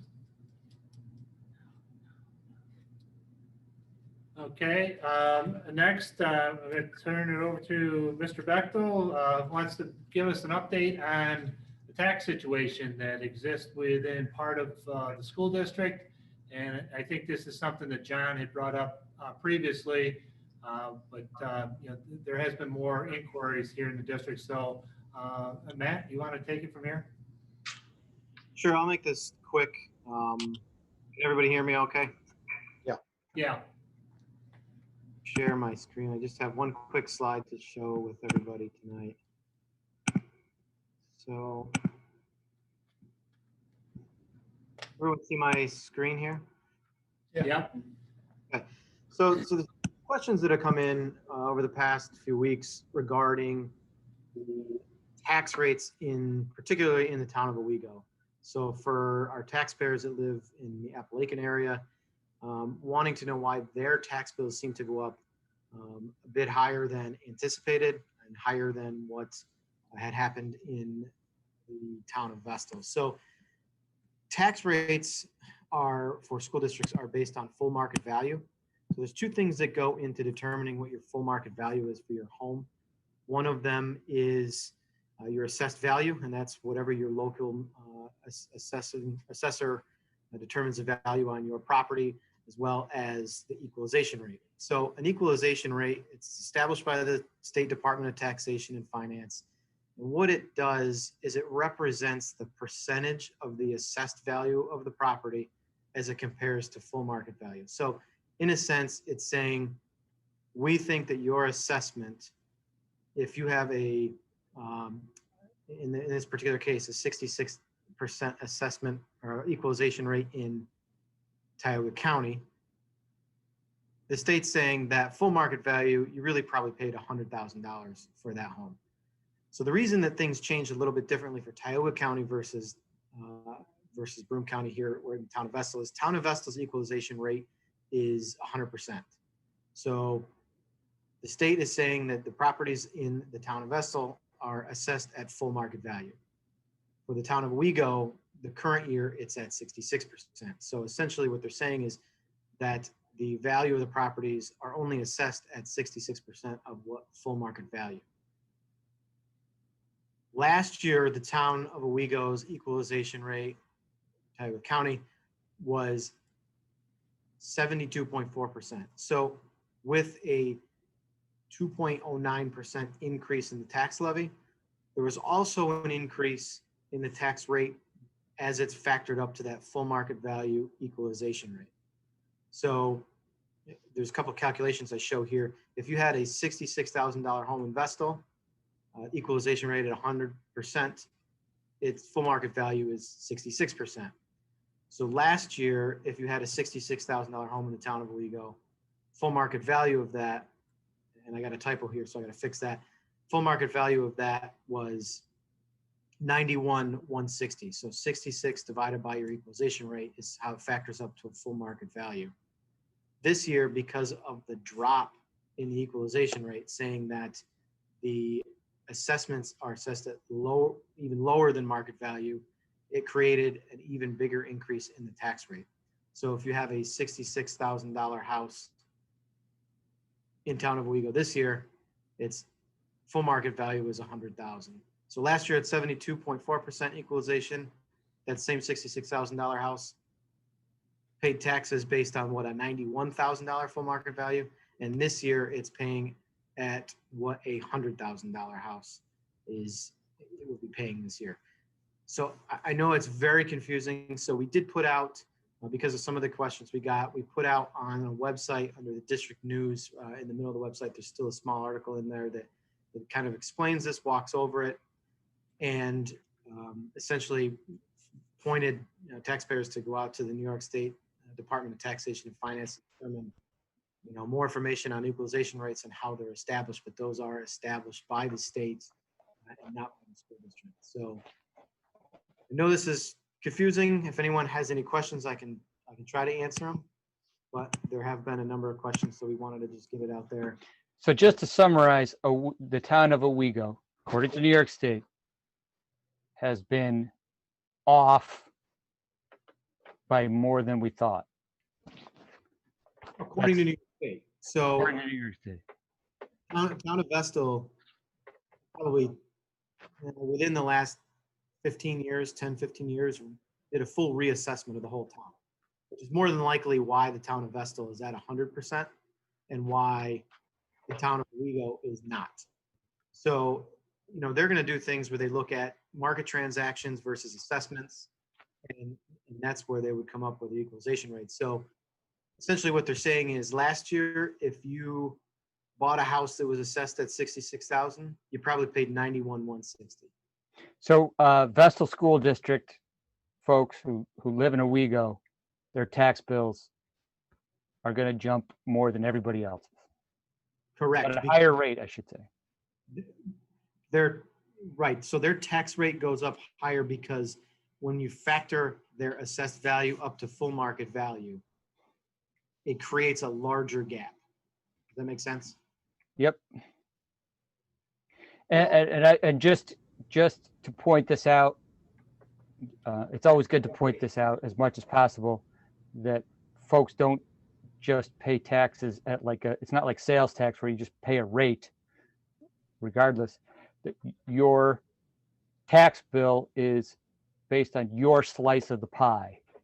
In other words, if Vestal's budget is a certain number, your $66,000 house represents, you know, whatever tiny fraction of the entire school district's property values. That's what you pay. So that's why folks There was just some confusion between, we did have some taxpayers call in and say, hey, I recently moved to town of Owego and I looked at my old property and that didn't go up nearly as much as the town of Owego is. And that's because, assuming the town of Owego's stayed at 72.4%, it would have stayed relatively the same as increase from year to year. But because there was a small increase in the tax levy, as well as a decrease in the equalization rate, it created a larger jump in the tax rate for those who live in the Appalachian area of our district. So there was roughly about a 2% increase in Vestal's property tax versus almost an 8% increase in the Appalachian ones. It was quite a bit of a sting too, as a matter of fact. And so, but yeah, that was something that kind of went across the board with everyone there. Yeah. And if you do a rough calculation, Mario, that drop from 72 to 66 is about 8.8% change in the equalization rate. Yeah. That's really what's driving the change in the tax rate in Appalachian. So again, you know, we put some information out on the website, some definitions from the Department of Taxation and Finance that helps explain how these rates are determined and calculated. And really it's out of the district's control. It's established and it's dictated by New York State.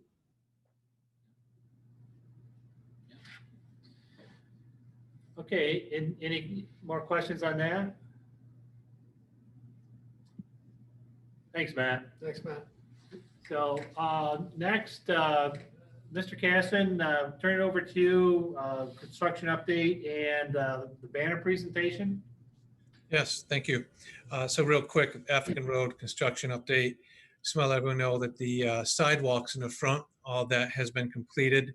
And when you go into the building, the first floor, they have new tile floors throughout the middle school and most of the ARE area. I mean, if you walk around the middle school on the first floor, they also have new lockers, which is really great. And one thing that we noticed that we took care of in this capital project is those classrooms at the middle school. When you're in the hallway, they had a window section up near the ceiling. And for the safety of the buildings, you know, when we looked at, you know, if we have intruders, that type of thing in the building, we looked at our safety plans. That was something recognized. And so now, you know, the walls go all the way up to the ceilings to help make those classrooms more safe. So that's taking place. You'd notice that if you walk around in the middle school area. And also in the classrooms, your new tile floors, everything's been painted. And most of those new classrooms have Promethean boards that Heather Pupke was talking about earlier. So it really creates a nice learning environment.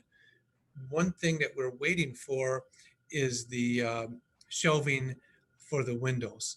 That was on back order. So along the windows, there's shelving that goes, there's some casework, and that should be here in October sometime.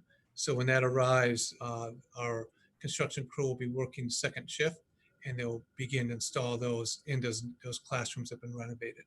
So that's pretty exciting with that. So that's one other thing is in the middle school, where the construction crew now is focused on is they have it so the classrooms that were the science classrooms on the first floor, all of that is secure now, so students and staff do not have access to those areas, and the construction crew is actually entering that area through a window on the back side of the building, and they are renovating right down, just gutted all those classrooms, and they're renovating the science classroom. So that's a project they're working on right now, which is, they'll be really nice when that's completed. So that's the update for construction at African Road. The next thing on the agenda I'd like to talk about is a Champions for Change for Kids. And this is really exciting for our district. Robert Schneider is Executive Director for the New York State School Boards Association. And he recently sent us a letter and indicated in that letter that it's come to their attention there was a creative program in your school district that deserves recognition, and they want to pay tribute to those who made it possible. And that program is the lunch program, the Vegetables Growing Project. And so I have a banner I want to show. So the School Board Association sent us this banner that we're going to hang up in the high school. Okay, so what this is all about is that our gardening club at the high school, in conjunction with Mark Bordeaux, the Rock On Cafe through BOCES, Mark Bordeaux was able to get some grow towers. And these grow towers is like sustainable food systems that are hydroponic, meaning that you plant in these systems, it's water that feeds the plants, and there's lights, apparatus of lights that shine light on this. So there's no soil. And our gardening club, with our club advisors, Kyle Rizzo and Andrea Smith, were able to work with a minimum of 15 students, a little more than 15 students, that planted lettuce seeds in these devices and nurtured them, and really looked at focusing on where to align the lights for the growing potential, maximize the growing potential. And they watched these plants grow and help them grow. And then when they became time to be harvested, they harvested plants, and it was provided to our food service in the cafeteria.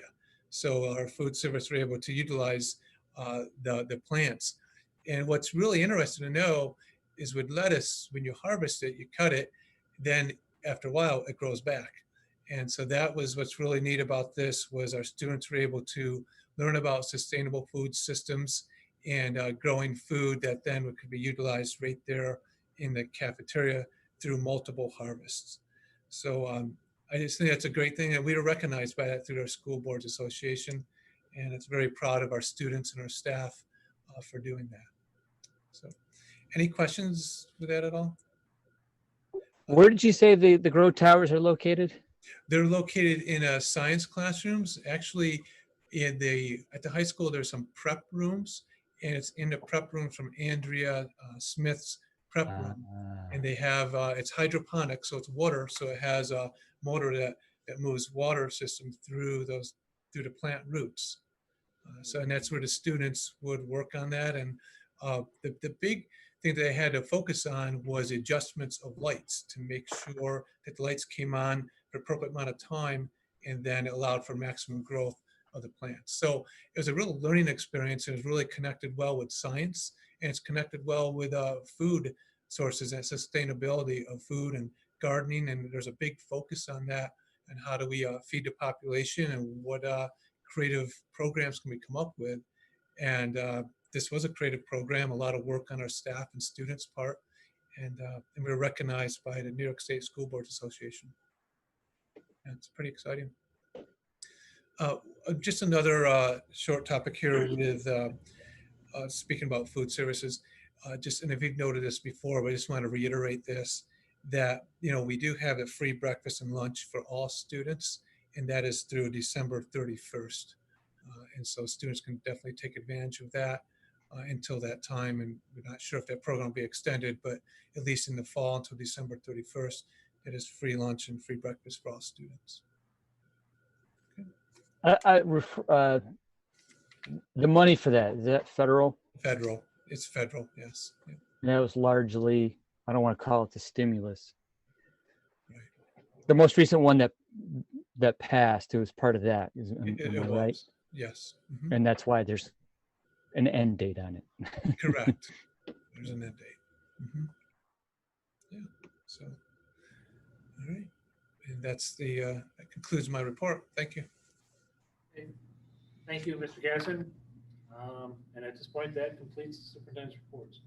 All right, folks, we've been at it for about 2.5 hours, so we're going to go ahead and take about a 5 or so minute break, and so we will get back to this here shortly. Okay, what turns camera on? Camera and audio. I can't, I'm not, oh, maybe I can. Okay.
Hit the bottom, bottom left.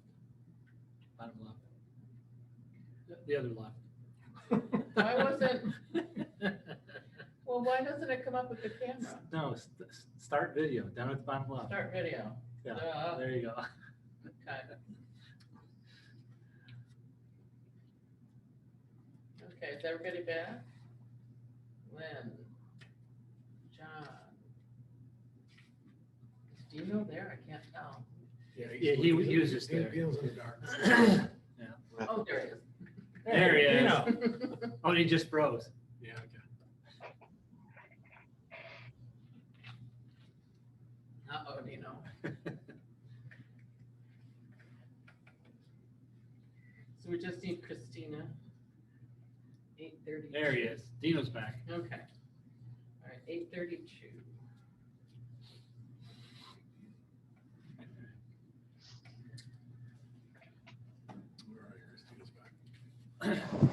I'm here, Kay. Okay. All right. So we're back. We're gonna change around the agenda a little bit here today. We're gonna move to we're gonna bring the voice of the public before new business. We have about 25 pages worth of questions that we're gonna go over right now. And so we're going to spend some time reviewing those and kind of addressing the questions that were emailed to us. The folks at the district, they spent the last couple days collecting all these questions and consolidating them, you know, as far as like if there were questions that were repeated in certain instances. But what we're going to be doing is Jeff and I will be we'll be reading the questions and then kind of going into what the answer is. And we'll be trading that off on and off here as we kind of go along. If anyone has any questions, please speak up. Other than that, we're going to go ahead and fire them off right now. All right, Cliff, are you a shared host? Yes. Do you want me to share Can you screen? bring this document up? Okay.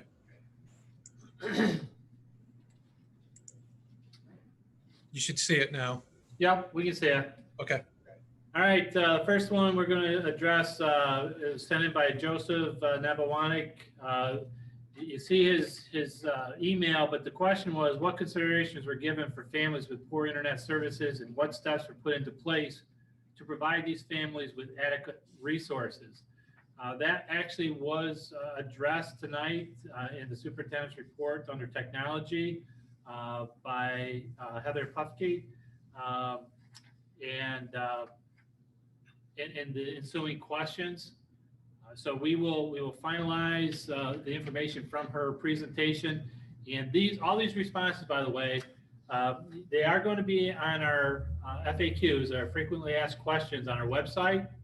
But we will be sending these to the individuals because it appears that some of the individuals are not going to the website to get the responses. So we will send it to them in response, but we will put it on our frequently asked questions. And you're going to find out that a number of them are repeat questions. So again, that was responded to in our presentation tonight. We'll take that information, finish the response, and send it off to Mr. Nebawanik. So. Okay, the next 7 questions come from Katie Nebawanik. And I'm sorry, before I go on any further, I want to also let you know that we weren't able to get all the questions answered that were sent to us over the last few days.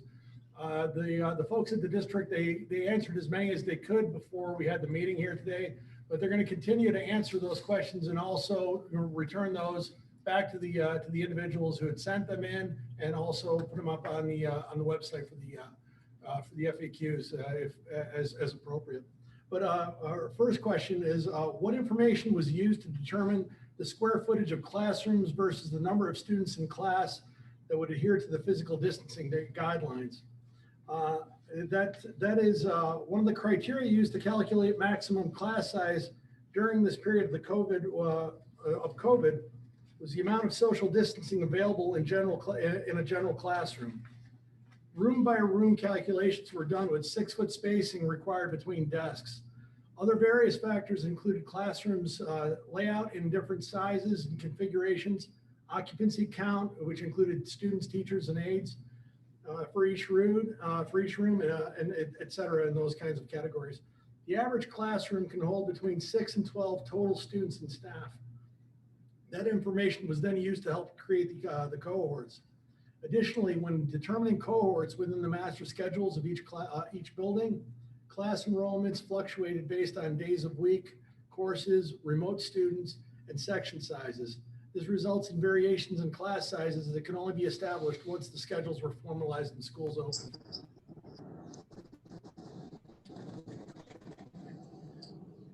Mario, could I ask a quick question about that? What you got?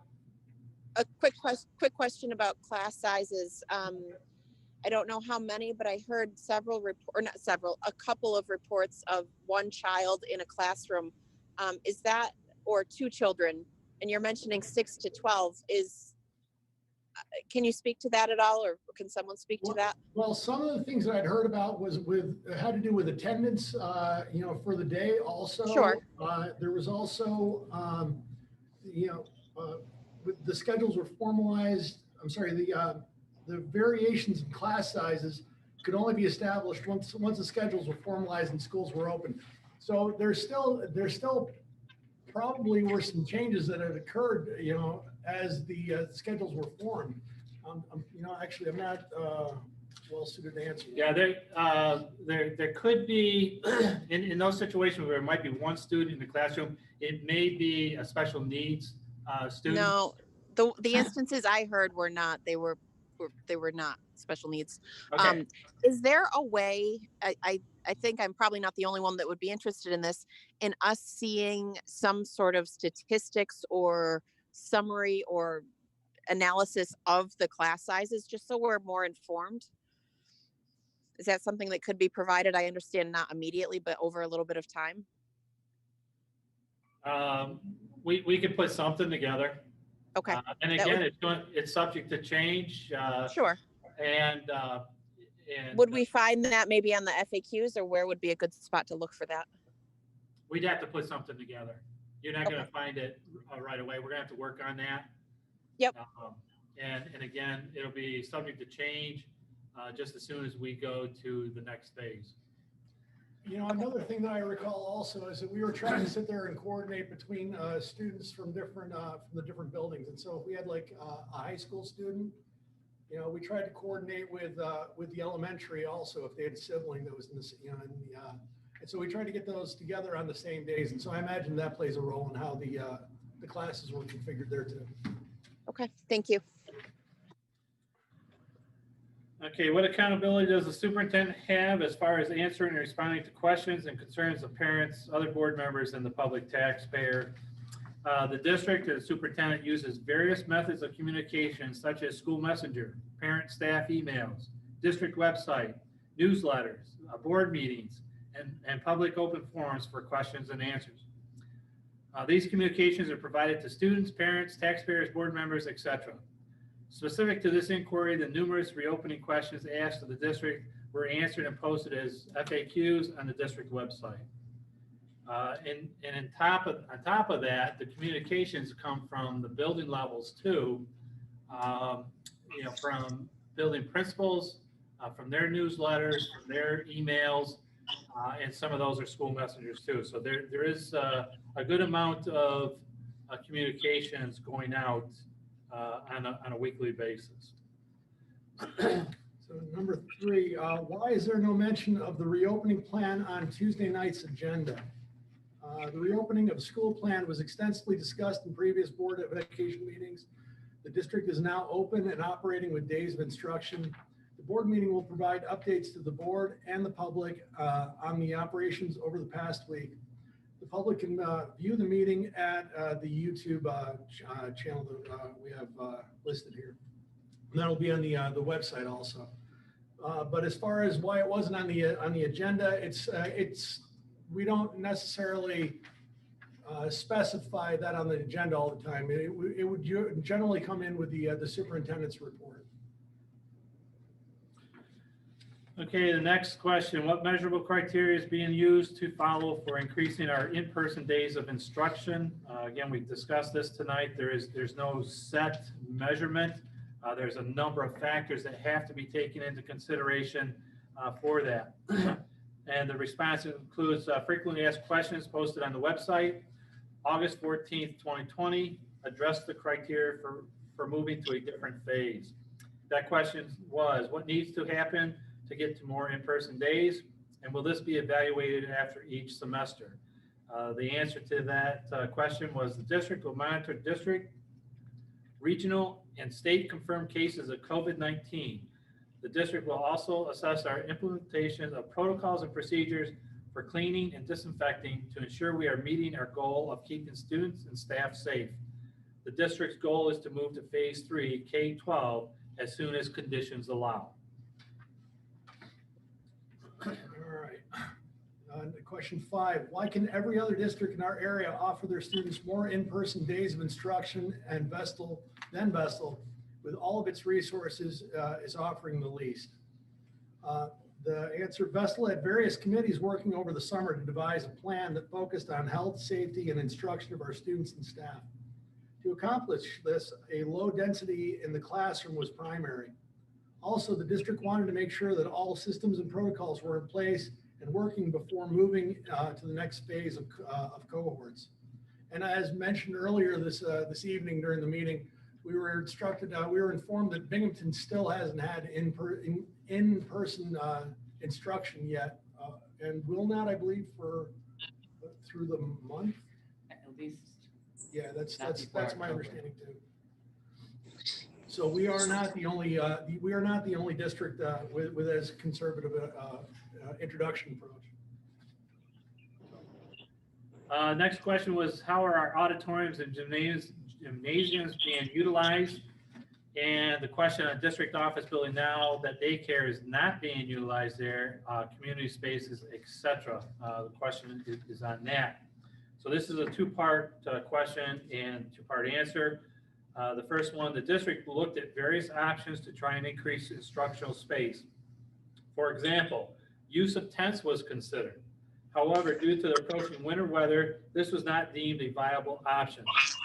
Also, the availability of renting tents was limited. Other ideas were discussed and considered. As for the gymnasiums, they are still designated for PE classes. Auditoriums are used for music classes to some extent, but this space would not work well for day-to-day classes. The reopening guidance document from New York State Education Department, changes to space utilization and/or alterations, page 49, required the district to submit architectural plans to the state for review and approval. Those spaces would then be unavailable for intended use. For example, the gym for physical exercise or a cafeteria for lunch space.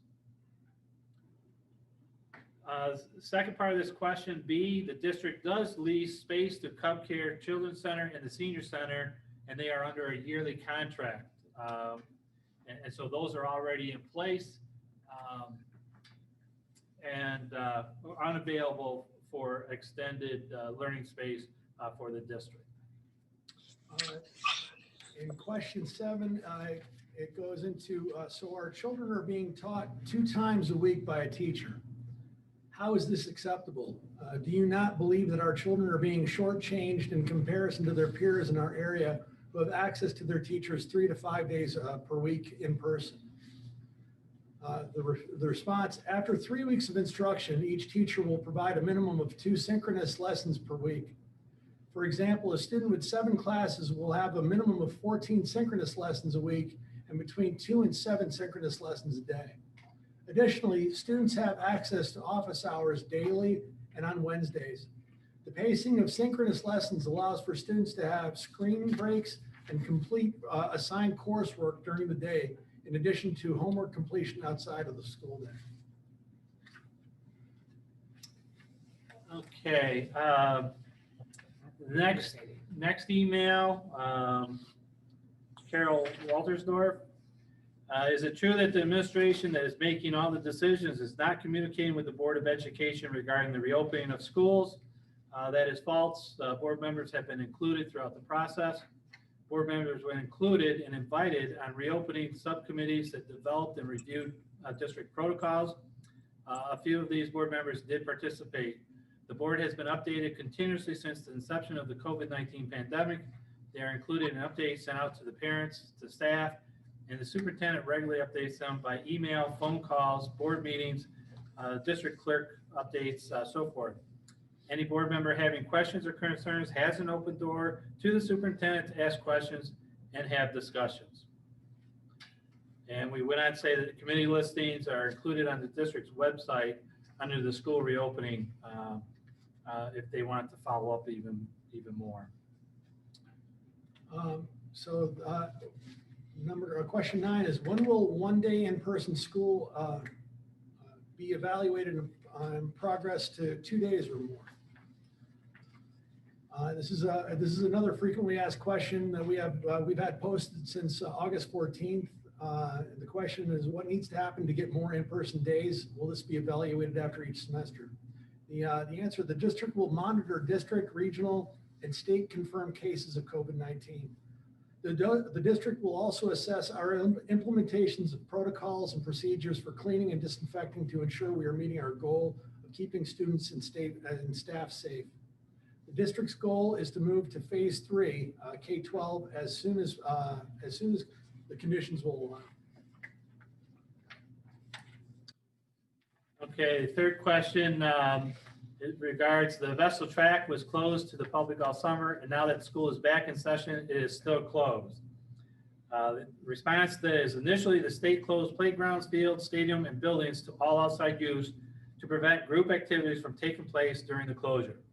When the closure was lifted, it was left to the districts as to whether they would open locally. Districts were responsible to monitor group activities and ensure social distancing. Our playgrounds, fields, and tennis courts and pickleball were open for individual use. The district could not ensure that group activities would not take place within the stadium. Safety reasons could not open restrooms or continuously clean water fountains or ensure social distancing by the public. The stadium is now open to PE classes and occasional walkers during the day. The stadium will continue to be closed during the evening until further notice.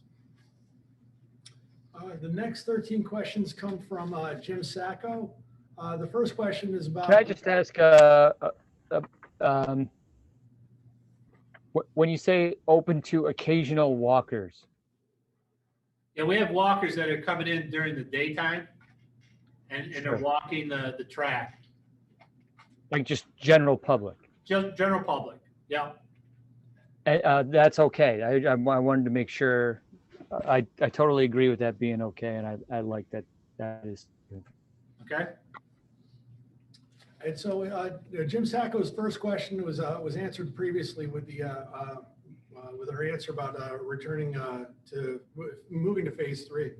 The second question is, children under 19 are the least vulnerable to this virus. Why then are you treating them as though they are the most vulnerable? The answer is, these children may be considered less vulnerable, but the region has had reported cases over the summer and recent weeks. Vestal is now dealing with 2 current positive cases, positive test cases of our students as of September 20th. Next question: why then would we be comfortable with you requiring far in excess of this number indefinitely? In the current model, students receive the delivery of synchronous. Let me back up here. Talking about screen time in excess of 2 hours per day. And so the question is, why then should we be comfortable with us requiring far in excess of this number indefinitely? The response is, in the current model, students receive the delivery of synchronous lessons, which is designed in such a way that students have a minimum of 2 interactions a day, grades K through 5, and 2 interactions a week, grades 6 through 12. Question 4, it references a remark that was made, apparently made by Dr. Lamash regarding the New World Order. And the question is, why then should we not conclude that the decision to reopen is based not on the best interest of the students, but rather on a political agenda that's not a good one?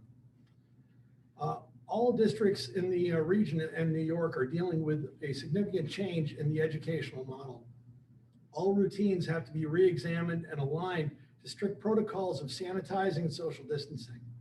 Activities such as music, recess, library, lunch, art, and physical education must be restructured to ensure student safety. The delivery of instruction has rapidly shifted away from typical classroom practices to creating virtual and online environments for learning. For educators and parents accustomed to the model that existed prior to March 2020, the current model under the COVID-19 emergency is challenging. At the same time, the district is committed to adopting educational programs and practices that will help our students succeed in learning this year and for years to come. We believe that we will learn important strategies and tools for using technology to better their lives, learning, and social development. And just on a personal note, I'm not aware of any political agendas that are involved in how we're approaching our education. Everything has been strictly about students and education, safety, and health. Next question is reference to a statement from Mr. Casson on small classroom size. What data was he referencing to show that Vestal has the smallest classroom size in the whole district? I don't believe that that was the statement, that the smallest. The response, however, is one of the criteria used to calculate maximum class size during this period of COVID was the amount of social distancing available in a general classroom. Various factors included classroom layout in different size and configurations, occupancy count, which includes student, teachers, and aides for each room, etc. The average classroom can hold between 6 to 12 total student and staff. That information was then used to help create the cohorts. Question 6, please provide me with the results of the parent survey that you supposedly used to factor in your decision on going in class only 1 day per week. I do find it hard to believe that Vestal is the outlier compared to the surrounding school districts. Again, referencing Binghamton is also a district that is using a different model than many of the other districts. But back to the answer that we have is, the survey was only one resource used in the discussions in the decision-making process. Other factors included health and safety measures for students and staff, pertaining to cleaning and disinfecting, social distancing, and following New York state reopening guidelines. Next question, what is the mental health implications of having just one in-person day per week? The response, the change in routines resulting from the development of hybrid and remote models of instruction will not be completely reconciled until schools fully reopen. Presently, one focus of students attending in person is on developing relationships with faculty and support staff. Additionally, Fridays are reserved as a cohort day for remote students to ensure that they too have an opportunity for small group individualized lessons with their teachers. Counselors and administrators are working closely to monitor and support students. As the year progresses, clubs, activities, and athletics will be structured to promote a sense of community and promote safe forms of social engagement. Question 8. As I was reviewing the agenda for Tuesday's board meeting, I noticed that the topic of in-class instruction is not even on the agenda. Is this because Vestal is not going to consider going more than 1 day per week? The Board of Education will be provided an update on, I'm sorry, the answer. The Board of Education will be provided an update on the first week of instruction.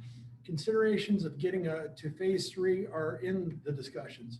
However, the district is watching closely the COVID-19 positive test cases as part of that consideration. The meeting can be viewed at the address there, which is also posted on the website. What are the details behind the decision of Vestal opening up school just 1 day a week compared to the surrounding districts? Response to this is Vestal has various committees working over the summer to devise a plan that focuses on health, safety, and instruction of our students and staff. To accomplish this, a low density in the classroom was primary. Also, the district wanted to make sure that all systems and protocols were in place and working before moving to the next phase of cohorts. Question 10, what criteria is the school using for moving from phase 1 to phase 2, et cetera? The district is not currently in phase 1. The district started in phase 2 for grades 3 through 12. We will look to move to phase 3 as soon as possible. As stated before, knowing that protocols and safety measures are in place and effective is one consideration. Making sure that the COVID positive tests do not increase is another key component. This is one of the frequently asked questions that was posted on the website on August 14th. Next question is, we've written many emails regarding reopening. Why have we not had the courtesy of a response?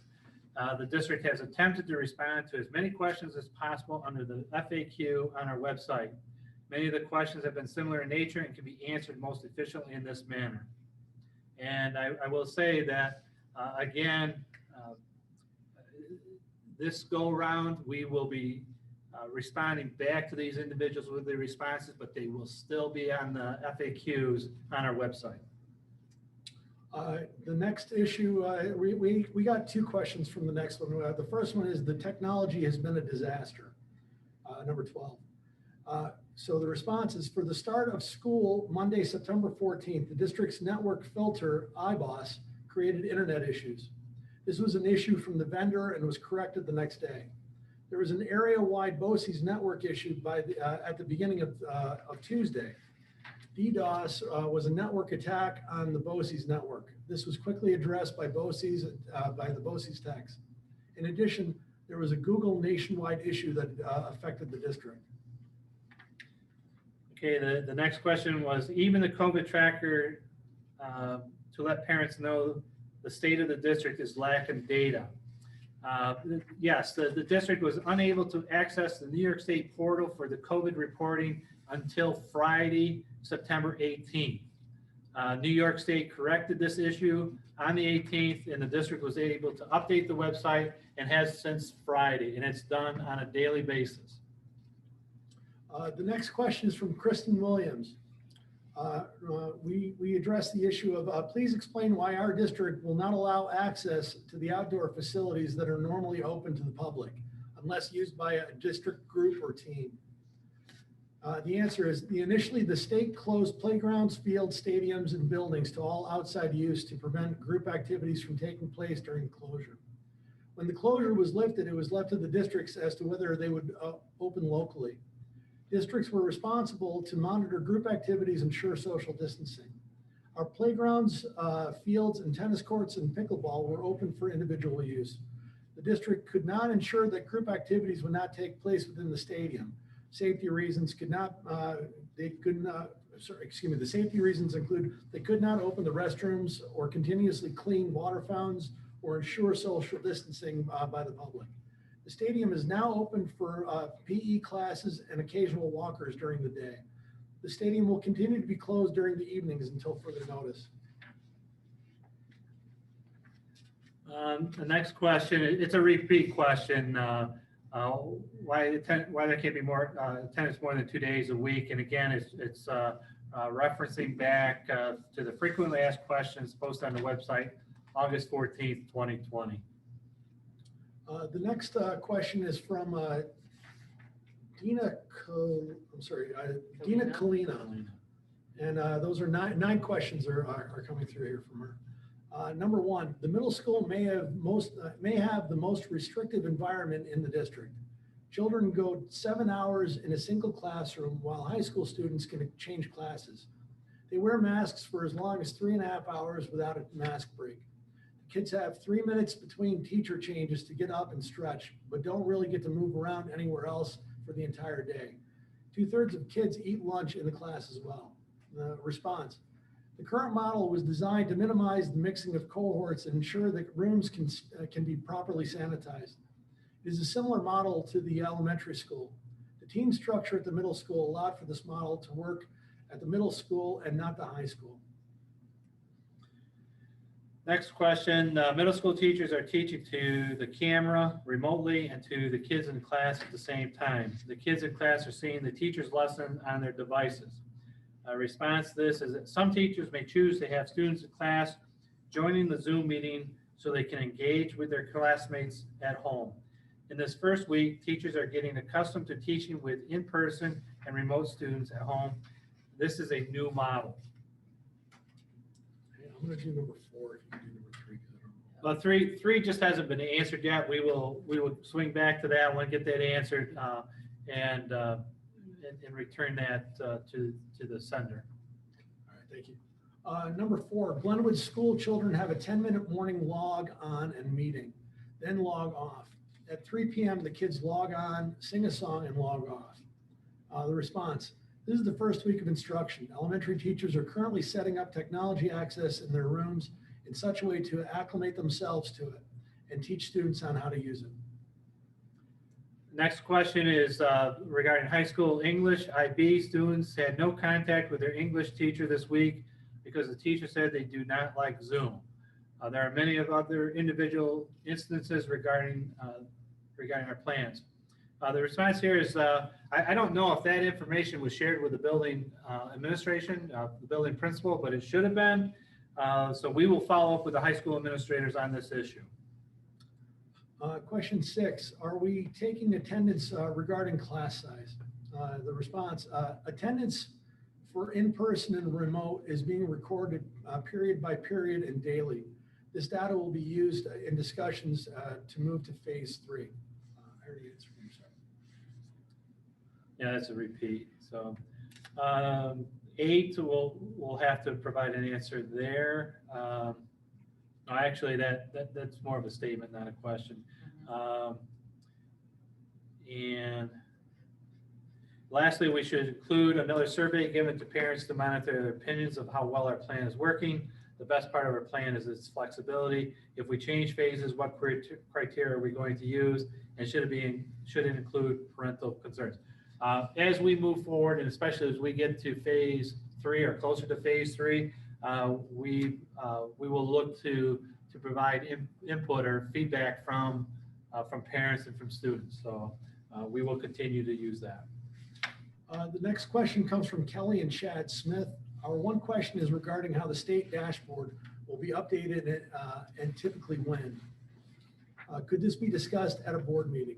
And is there a more regular dashboard update that can be created within the school district, such as the daily one at Binghamton University? The response: the New York State COVID dashboard is updated by the superintendent's office every afternoon once information is received and verified from the buildings and Broome County Department of Health. The New York State dashboard updates statistics overnight.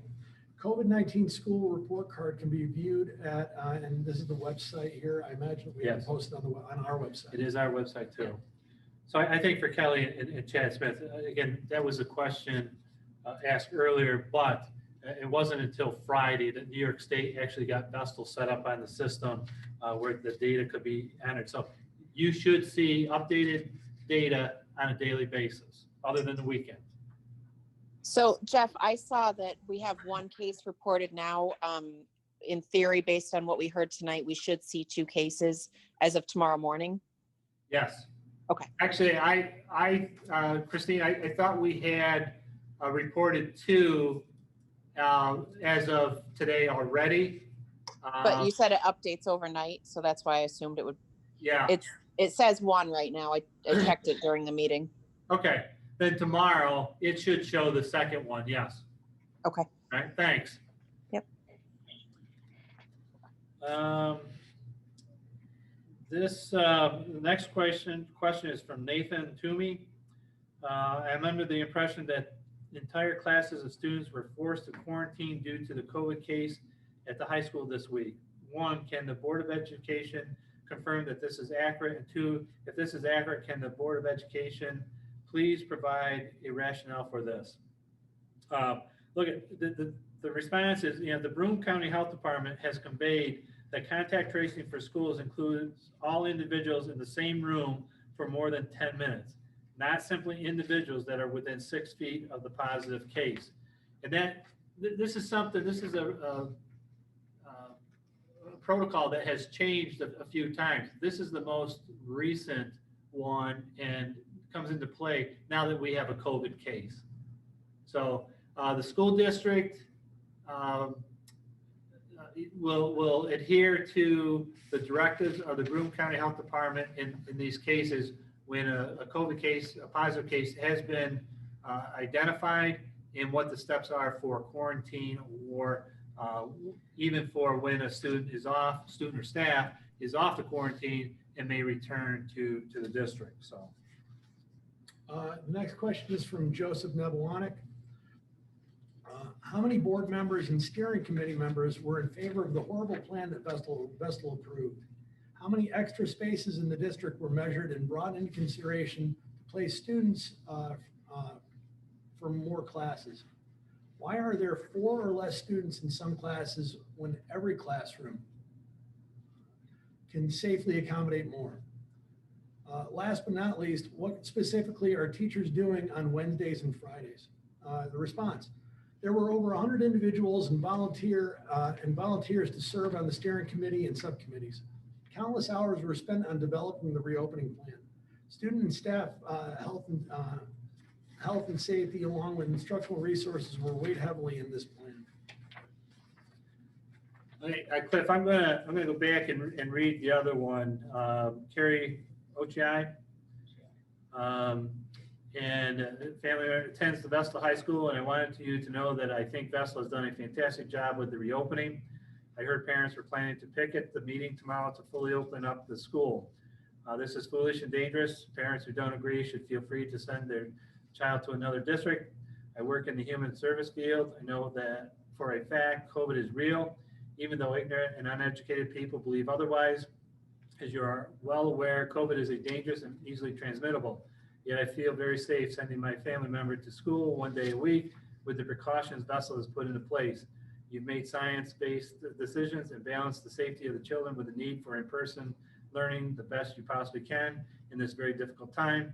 The efforts and dedication of all Vestal employees, as well as the Board of Education, are truly appreciated. Please keep being cautious and know that there are a huge number of parents that support your decision and think you're doing an amazing job.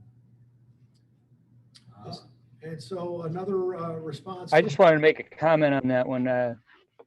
It's increasingly difficult or maybe impossible now to enroll your child in another district. Yeah.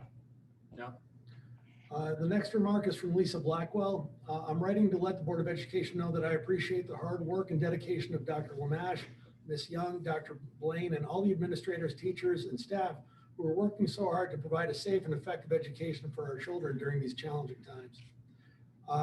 There are no easy answers, and not everyone will be happy no matter what choices are made. Thank you for doing your best and take care of our kids. Okay, the next one that was sent in, Jennifer Cavoli. I heard there was a protest scheduled for the same time as the board meeting this evening to protest the Vestal District's approach to in-person schooling.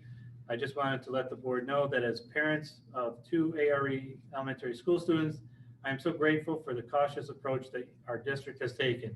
We appreciate the hard work and dedication to putting the students, faculty, and community's health first. The next remark is from Rachel Coker. I am a parent of 2 Vestal students, one in middle school and one in high school. This fall has been pretty far from ideal in every way, but that's because the state of the world is so very far from ideal.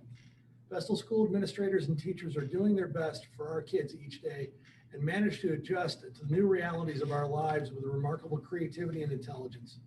Certainly there have been hiccups as we all get used to new technology and new routines. But my daughters are engaged in their classes and talking to us at dinner about things they've learned. They are thrilled to be able to be in their schools 1 day each week, even with a lot of restrictions in place.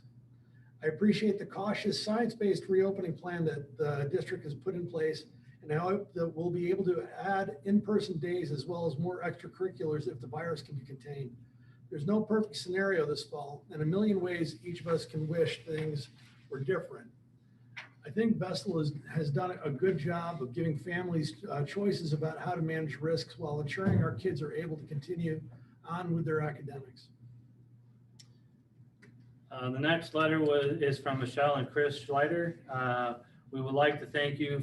This is Dear Vestal Board of Education. We would like to thank you for making a very informed and smart decision to approach this school year's reopening with caution.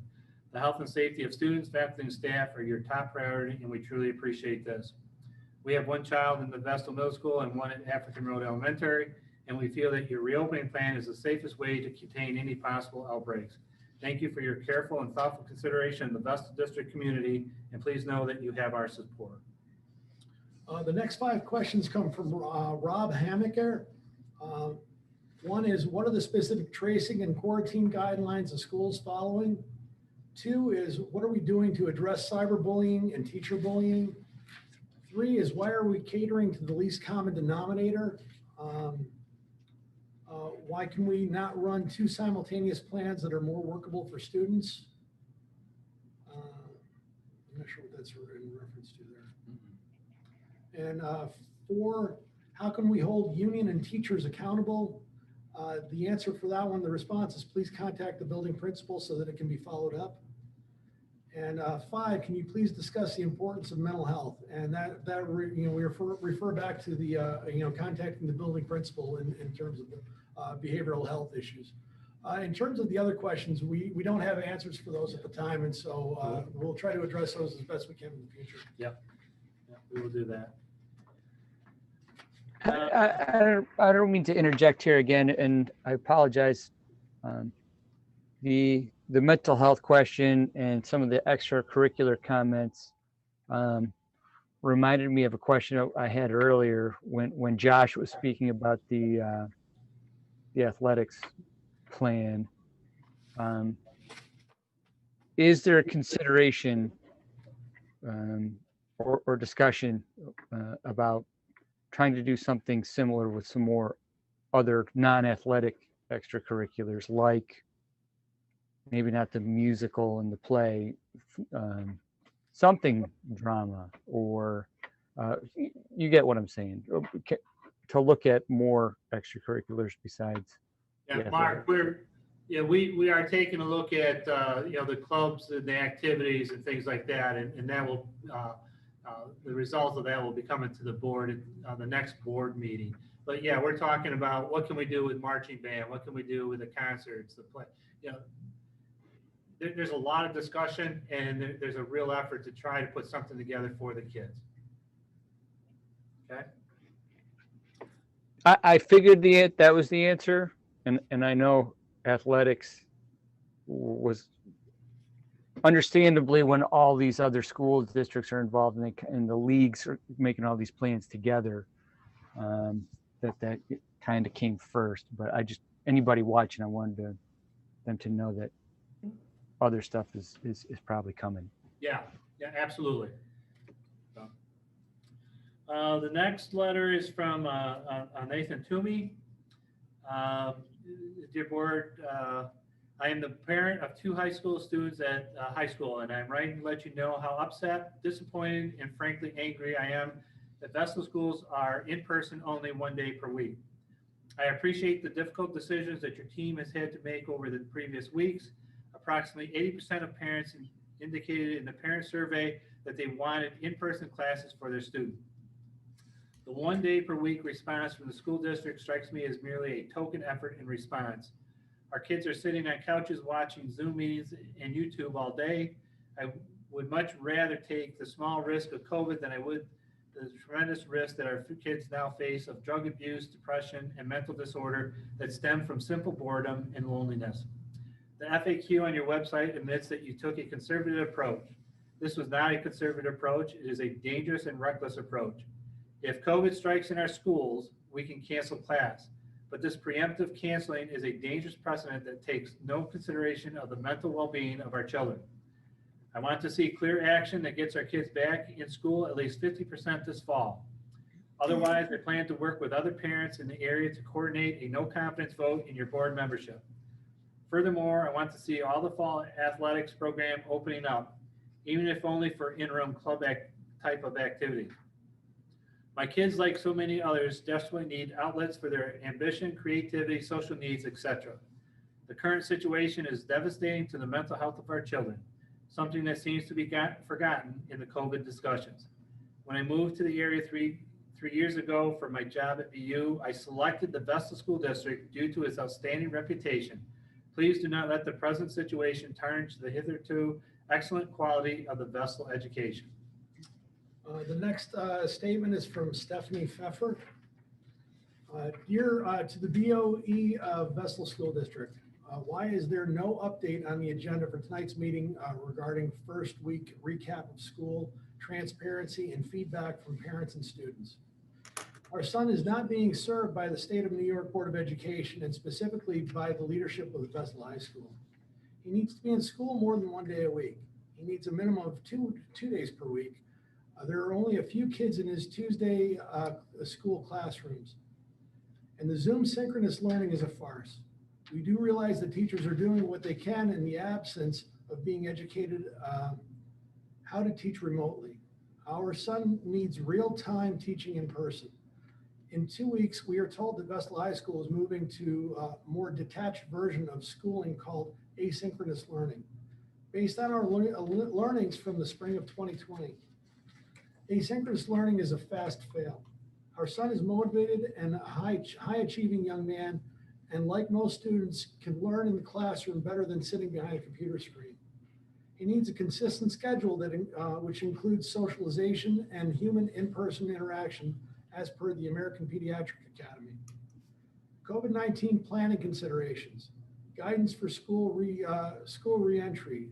The AAP strongly recommends that school districts promote racial, ethnic, and social justice by promoting the well-being of all children in any school reopening plan, particularly children living in marginalized communities.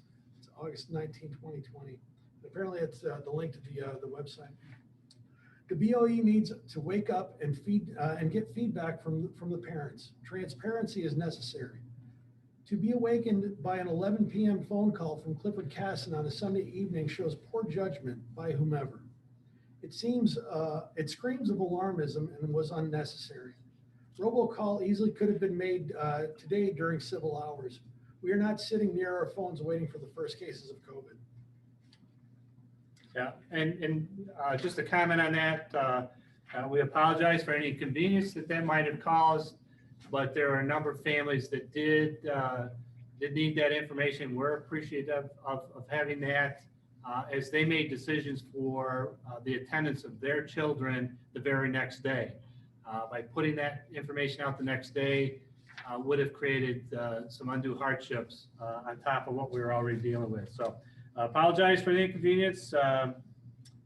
Hopefully it doesn't come up again. The next letter is Adrian Klein. I write to you as a concerned parent, educator, and resident / taxpayer here in Vestal. My husband and I have 2 daughters. Our 6-year-old daughter attends Glenwood Elementary School. I have been extremely stressed over the reopening plans for Vestal schools this fall, and am now just reaching out. I firmly believe that all children need to be in school 5 days a week and find the reopening plan for Vestal schools to be extremely insufficient. When Vestal originally rolled out its plans, I was so unbelievably upset that they had come up with what we decided that we decided to homeschool our daughter and pull her out of Vestal schools completely. As school approached, she expressed wanting to go to school, so we are doing the hybrid model on a trial basis. I have many concerns over how school is going and / will go, and I will list some of them for you below. I am extremely concerned that students are going to lose ground, not to be on par with where they should be in each grade level. Children already lost 6 months of learning due to schools being shut down from March to September. Having students attend school only 1 day per week is not acceptable. The assignments that they are being told to complete on their home days do not replace in-school hands-on learning. The assignments are barely enough to keep my child busy for half an hour each day. I am finding that I will most likely have to supplement the assignments that are being sent home with actual lessons and activities so that my daughter will be able to stay on grade level. This is completely unacceptable. My daughter needs to be in school 5 days per week in order to receive actual instruction from her teacher, not just assignments. Next, we were told that all first graders within Vestal schools would be receiving an iPad for home learning. It is the 2nd week of school and we still do not know when these devices will be given to us. In the meantime, we will be using our own personal computer. We are fortunate that we are able to do so. And one of the questions that comes up is, what about the students who do not have the means to purchase a device to do the same learning assignments? That was responded to tonight in the reports, the technology report. The school district is making Chromebooks available for these students. And we have been told that the shipment for the iPads for these students should take place in the next day. Question 2 is, how is the mental health of our children not as important as their physical health? Mario, could I interject for 1 second? Please. And it actually is related to that question as well. So the homeschool question was brought up. I know I brought it up last board meeting. And then with Josh Gannon's presentation of the sports, the fall physical activity, I'm wondering if there's a way for homeschooling parents to appeal to the decision to preclude homeschool children from participating in extracurriculars. I understand it's a state regulation, but as we've mentioned many times, we're in uncharted waters here, and kids who are homeschooled right now, I bet there's a fair number who would not typically be homeschooled. And I know that being excluded from sports activities for the older children is a very stressful activity. So is there a way that parents can appeal that decision who have elected to homeschool? Christina, if they wanted to appeal, it could be appealed to the Commissioner of Education. Okay. This is not something that the district has any say in. Okay. You know, it's pretty clear what the ruling is on this. So it would have to be appealed to the Commissioner of the state. Okay, thank you. Okay. I can't speak to the behavioral health approach we've been doing there. You know, some of these haven't been answered. Yeah, okay, some of these questions right here, they haven't been answered. So we're still working on getting some answers, like the behavioral health one. What are the measurable data that we are using to increase in-person school days for kids? And question 4 is, when will this information be released to the taxpayers and students? Again, these are questions that we still need to address, and when we have answers for those ones, we'll put those forward. The next letter is from Amy Smike and Stephen Smike. Thank you for taking a gradual, considerate, and science-based approach for the students, teachers, and administration in our district. We support you and know that this has been a challenging time. The next remark is from Maria Mills. As a parent of a high schooler, I want to thank you for your cautious approach to opening and only allowing 1 day a week to start. I am hopeful this will help keep the kids safe and healthy. Please do not cave to the protesters. Their actions could cost our children's health and safety. Being cautious does them no harm. The next letter is from Ann Pellegrino and Jeff Donisick. Thank you to Vestal Central School for putting a plan in place that makes the safety of our school community a priority. The teachers and staff at the middle school and high school have been doing a great job of teaching and making communication, and both of our students, one hybrid, one fully remote, are doing well. We recognize that this is no one's ideal solution and situation, and appreciate all the work and consideration that has gone into Vestal School's reopening plan. The next remark is from Casey Velke. Good morning. I am simply writing to tell you I appreciate the support I appreciate and support Vestal's cautious approach to this pandemic. The district has exhibited caring and compassion, ensuring safety of the faculty and our children. For this, we are extremely grateful. I'm sorry for the actions of others who do not view this situation the same way. Please know there are lots of parents that support the district in the phased reopening. We will stand with you. Thank you for all you do and for making the tough decisions needed to ensure safety is a priority. Next note is from Lisa Milkovic. I would like to express my strong support of the entire Vestal High School staff and all they are doing to make this difficult year possible. I am well aware of the difficulties and challenges and want you to know they have balanced safety and the needs of our students. Please don't allow the pressure and complaints of a few change the progress we are making. There are folks who have genuine needs like daycare, and they need to be heard and assisted, but know the vast majority of parents support our schools and how we are handling reopening. The next remark is from Carrie Ann Chapman. Good afternoon. I just wanted to write to the board and give some positive feedback as a proud Tioga Hills parent. First, I want to thank you for opening cautious and smart on on behalf of our children, educators, and faculty. I know our district is getting a ton of backlash as we open slowly and smart. I have a kindergartner who started in Tioga Hills this year, and I will admit I was very cautious to send her, but figured she needed at least 2 days of in-person, so I sent her. First, Haley Crimmins, the principal, has been very informative and quick to email you back if you email her with any questions. Second, my daughter has Mrs. Waterman, and I can't even begin to tell you how organized she is on Zoom and in person. When we went for our 20 minutes of orientation, she had folders with the week's materials we would need for our at-homes days. When we were on our remote days, we check in twice a day for at least 30 minutes to join our in-person classmates for learning and to find out what our lesson at home is. Kudos to Mrs. Waterman and to Principal Haley Crimmins for all your hard work and dedication to your students. Proud Tioga Hills parent. The next is based on a phone call from Emily Rubello. The question is, why is school only being offered to students 1 day a week with all other schools in the area offering in-school days 2 or more days a week?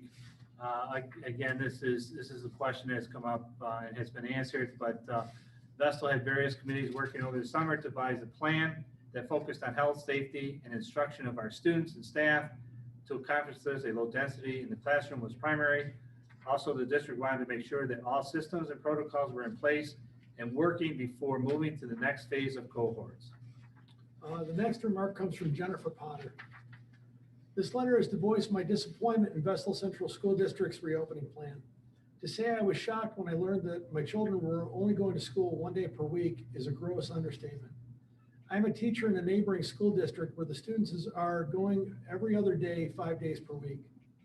Their plan is what is best for children.